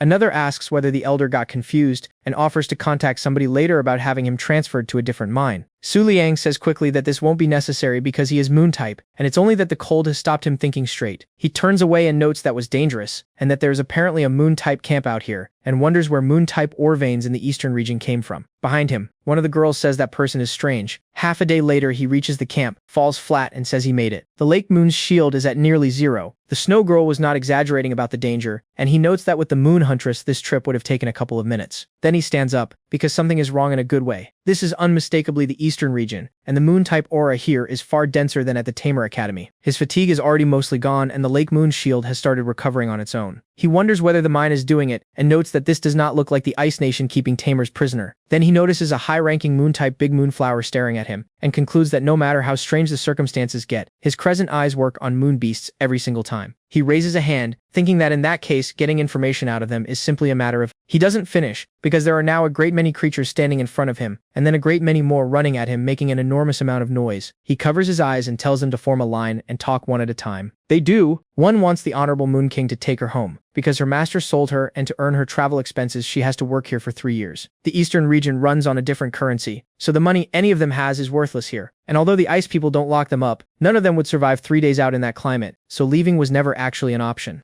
Another was simply traveling and did not expect his family to never come back for him. Su Liang listens with the lake moon translating, then says the overall picture is clear, and that he will come and collect them later. Then he asks whether anybody knows how a moon-type vein this rich ended up in the eastern region and how it functions at these temperatures. Something flies over and tells the head of the teaching that the Aquarius Palace Guardian sold this mine to the Ice Empress a long time ago. He turns around, because somebody out here just addressed him as head of the teaching. The high-ranking moon-type Echo Fly explains that she is a member of the Twin Moon Doctrine, that she was gathering intelligence on the enemy until recently, and that she got lost in the eastern region and ended up here. And that the moment she saw his eyes, she knew exactly who he was. Privately, she is thinking that he is obviously not here for her, and that a person of this level appearing in a place like this means something enormous has happened in the world, and that if she can distinguish herself in front of the head of the teaching, her career is about to move very quickly. He tells her to brief him on the situation. She says it would be an honor. Su Liang, walking, admits to himself that he has a fairly good idea already, because being dropped in a location that turns out to be a moon-type mine is not a coincidence, and this has the fingerprints of that member of the 4 lunar phases on it. Echo Fly says the mine is currently controlled by the Purple Cherry Eye, one of the 3 lunar heavens, and asks whether he is here to reclaim it. Su Liang, who is hearing all of this for the first time in his life, coughs into his hand and says ominously that he cannot reveal the details. She apologizes for overstepping and continues. Only moon-type beasts can mine the moon crystals. The vein is rich in, which is why the ice people treat them reasonably well. On top of earning travel money, they can absorb the crystals to strengthen their own bodies. So the population here isn't only people who can't leave. There are also a great many high-ranking beasts cultivating here deliberately. Su Liang says he understands and privately revises his read. This is not a prison. It is the only place a moon type in this region can shelter. Then he asks how the mine functions in a climate like this and what the crystals actually do. Echo Fly apologizes and says she doesn't know for certain, but she once heard a highest say that at the very end of the ore vein there appears to be some incomprehensible moon-type life form. Then she says they've reached the entrance and asks him not to lower his guard if he intends to go in, because the concentration of moonlight inside is abnormal. Weak creatures like her black out about a kilometer deep. Even highest-ranked beasts cap out around 3. Su Liang finds that genuinely strange, because moonlight concentration is not, by itself, a significant thing. However dense it gets, it does not knock out high-ranking beasts, which means the cause is pressure of a higher order, which means something unimaginable is sitting in the depths of that mine, and that creature is the reason a moon-type vein can function in the eastern region at all. He thanks her, says he'll go on alone and promises that when he's finished he will get all of them out of the eastern region. Echo Fly watches him go and admits she has no idea what the master is pursuing, and that something tells her the order of the world is about to be turned over, and that after 1,000 years the unchanging ruler of the eastern region is going to be challenged again. Deep inside, Su Liang stops at something he sees and stands there silent for a few seconds. Then he keeps walking past crystals and notes that in Twin Moon territory low-level energy crystals like these are underfoot everywhere. Ordinary high-ranking beasts cap at 1 kilometer. Even the highest manage about 3. There is no version of this where that pressure comes from an ordinary emperor, let alone one keeping a mine this size running year-round. He watches flickering butterflies drifting along his path, which surprises him. Then his vision goes. He has covered about 1 kilometer and his head is already spinning, so he calls the lake moon and a barrier forms around him. The system puts up a warning telling him to leave immediately, because the risk of death is approaching. He reads it and asks whether 1 kilometer is really all it takes for the pressure to get this bad. Then he decides it's fortunate he has the lake moon and asks whether there should be any problems for now. She gives him the sign for approval. 10 minutes later, he has walked 3 kilometers and he cannot feel the end of it at all. The pressure is comparable to 10 kilometers underwater. He asks whether there can genuinely be more than 10 kilometers left to the center, and what is hiding down there, and accepts that if he keeps going, one unexpected event kills him instantly. He is fully aware of how powerless he is without the Moon Huntress and the Sunken Crescent, and that as a first-class tamer, he does not get a second miracle. So the only thing left is turning back. He starts to leave. Then he thinks about every strong opponent he has stood in front of so far, and stops, because if his situation does not change, he cannot continue in the Moon God Festival at all. He turns around and decides that if he stops here, he does not deserve the title of Moon King. Then he sits down in a meditative posture. His level is too low, so he will cultivate until he is capable of reaching the end of this mine, however long that takes. And here's the part he has only just understood. He has been stuck at first rank from the beginning for one reason. Every point of his tamer energy was going into maintaining the dormant Golden Butterfly Palace. Now that it is woken, he does not need to spend it anymore. And he is sitting in a place with an absurd concentration of moonlight. A few hours later, there is a sphere of blinding energy around him, and a beam of light comes down out of the sky and goes through the mountain. The aura coming off him has changed because he has reached 2nd rank. He notes, surprised, that he had heard a colored aura only shows up at 4th rank, and wonders whether an increase this unrealistic is simply his innate talent. And it isn't only the aura. His 5 senses, his physical and spiritual energy,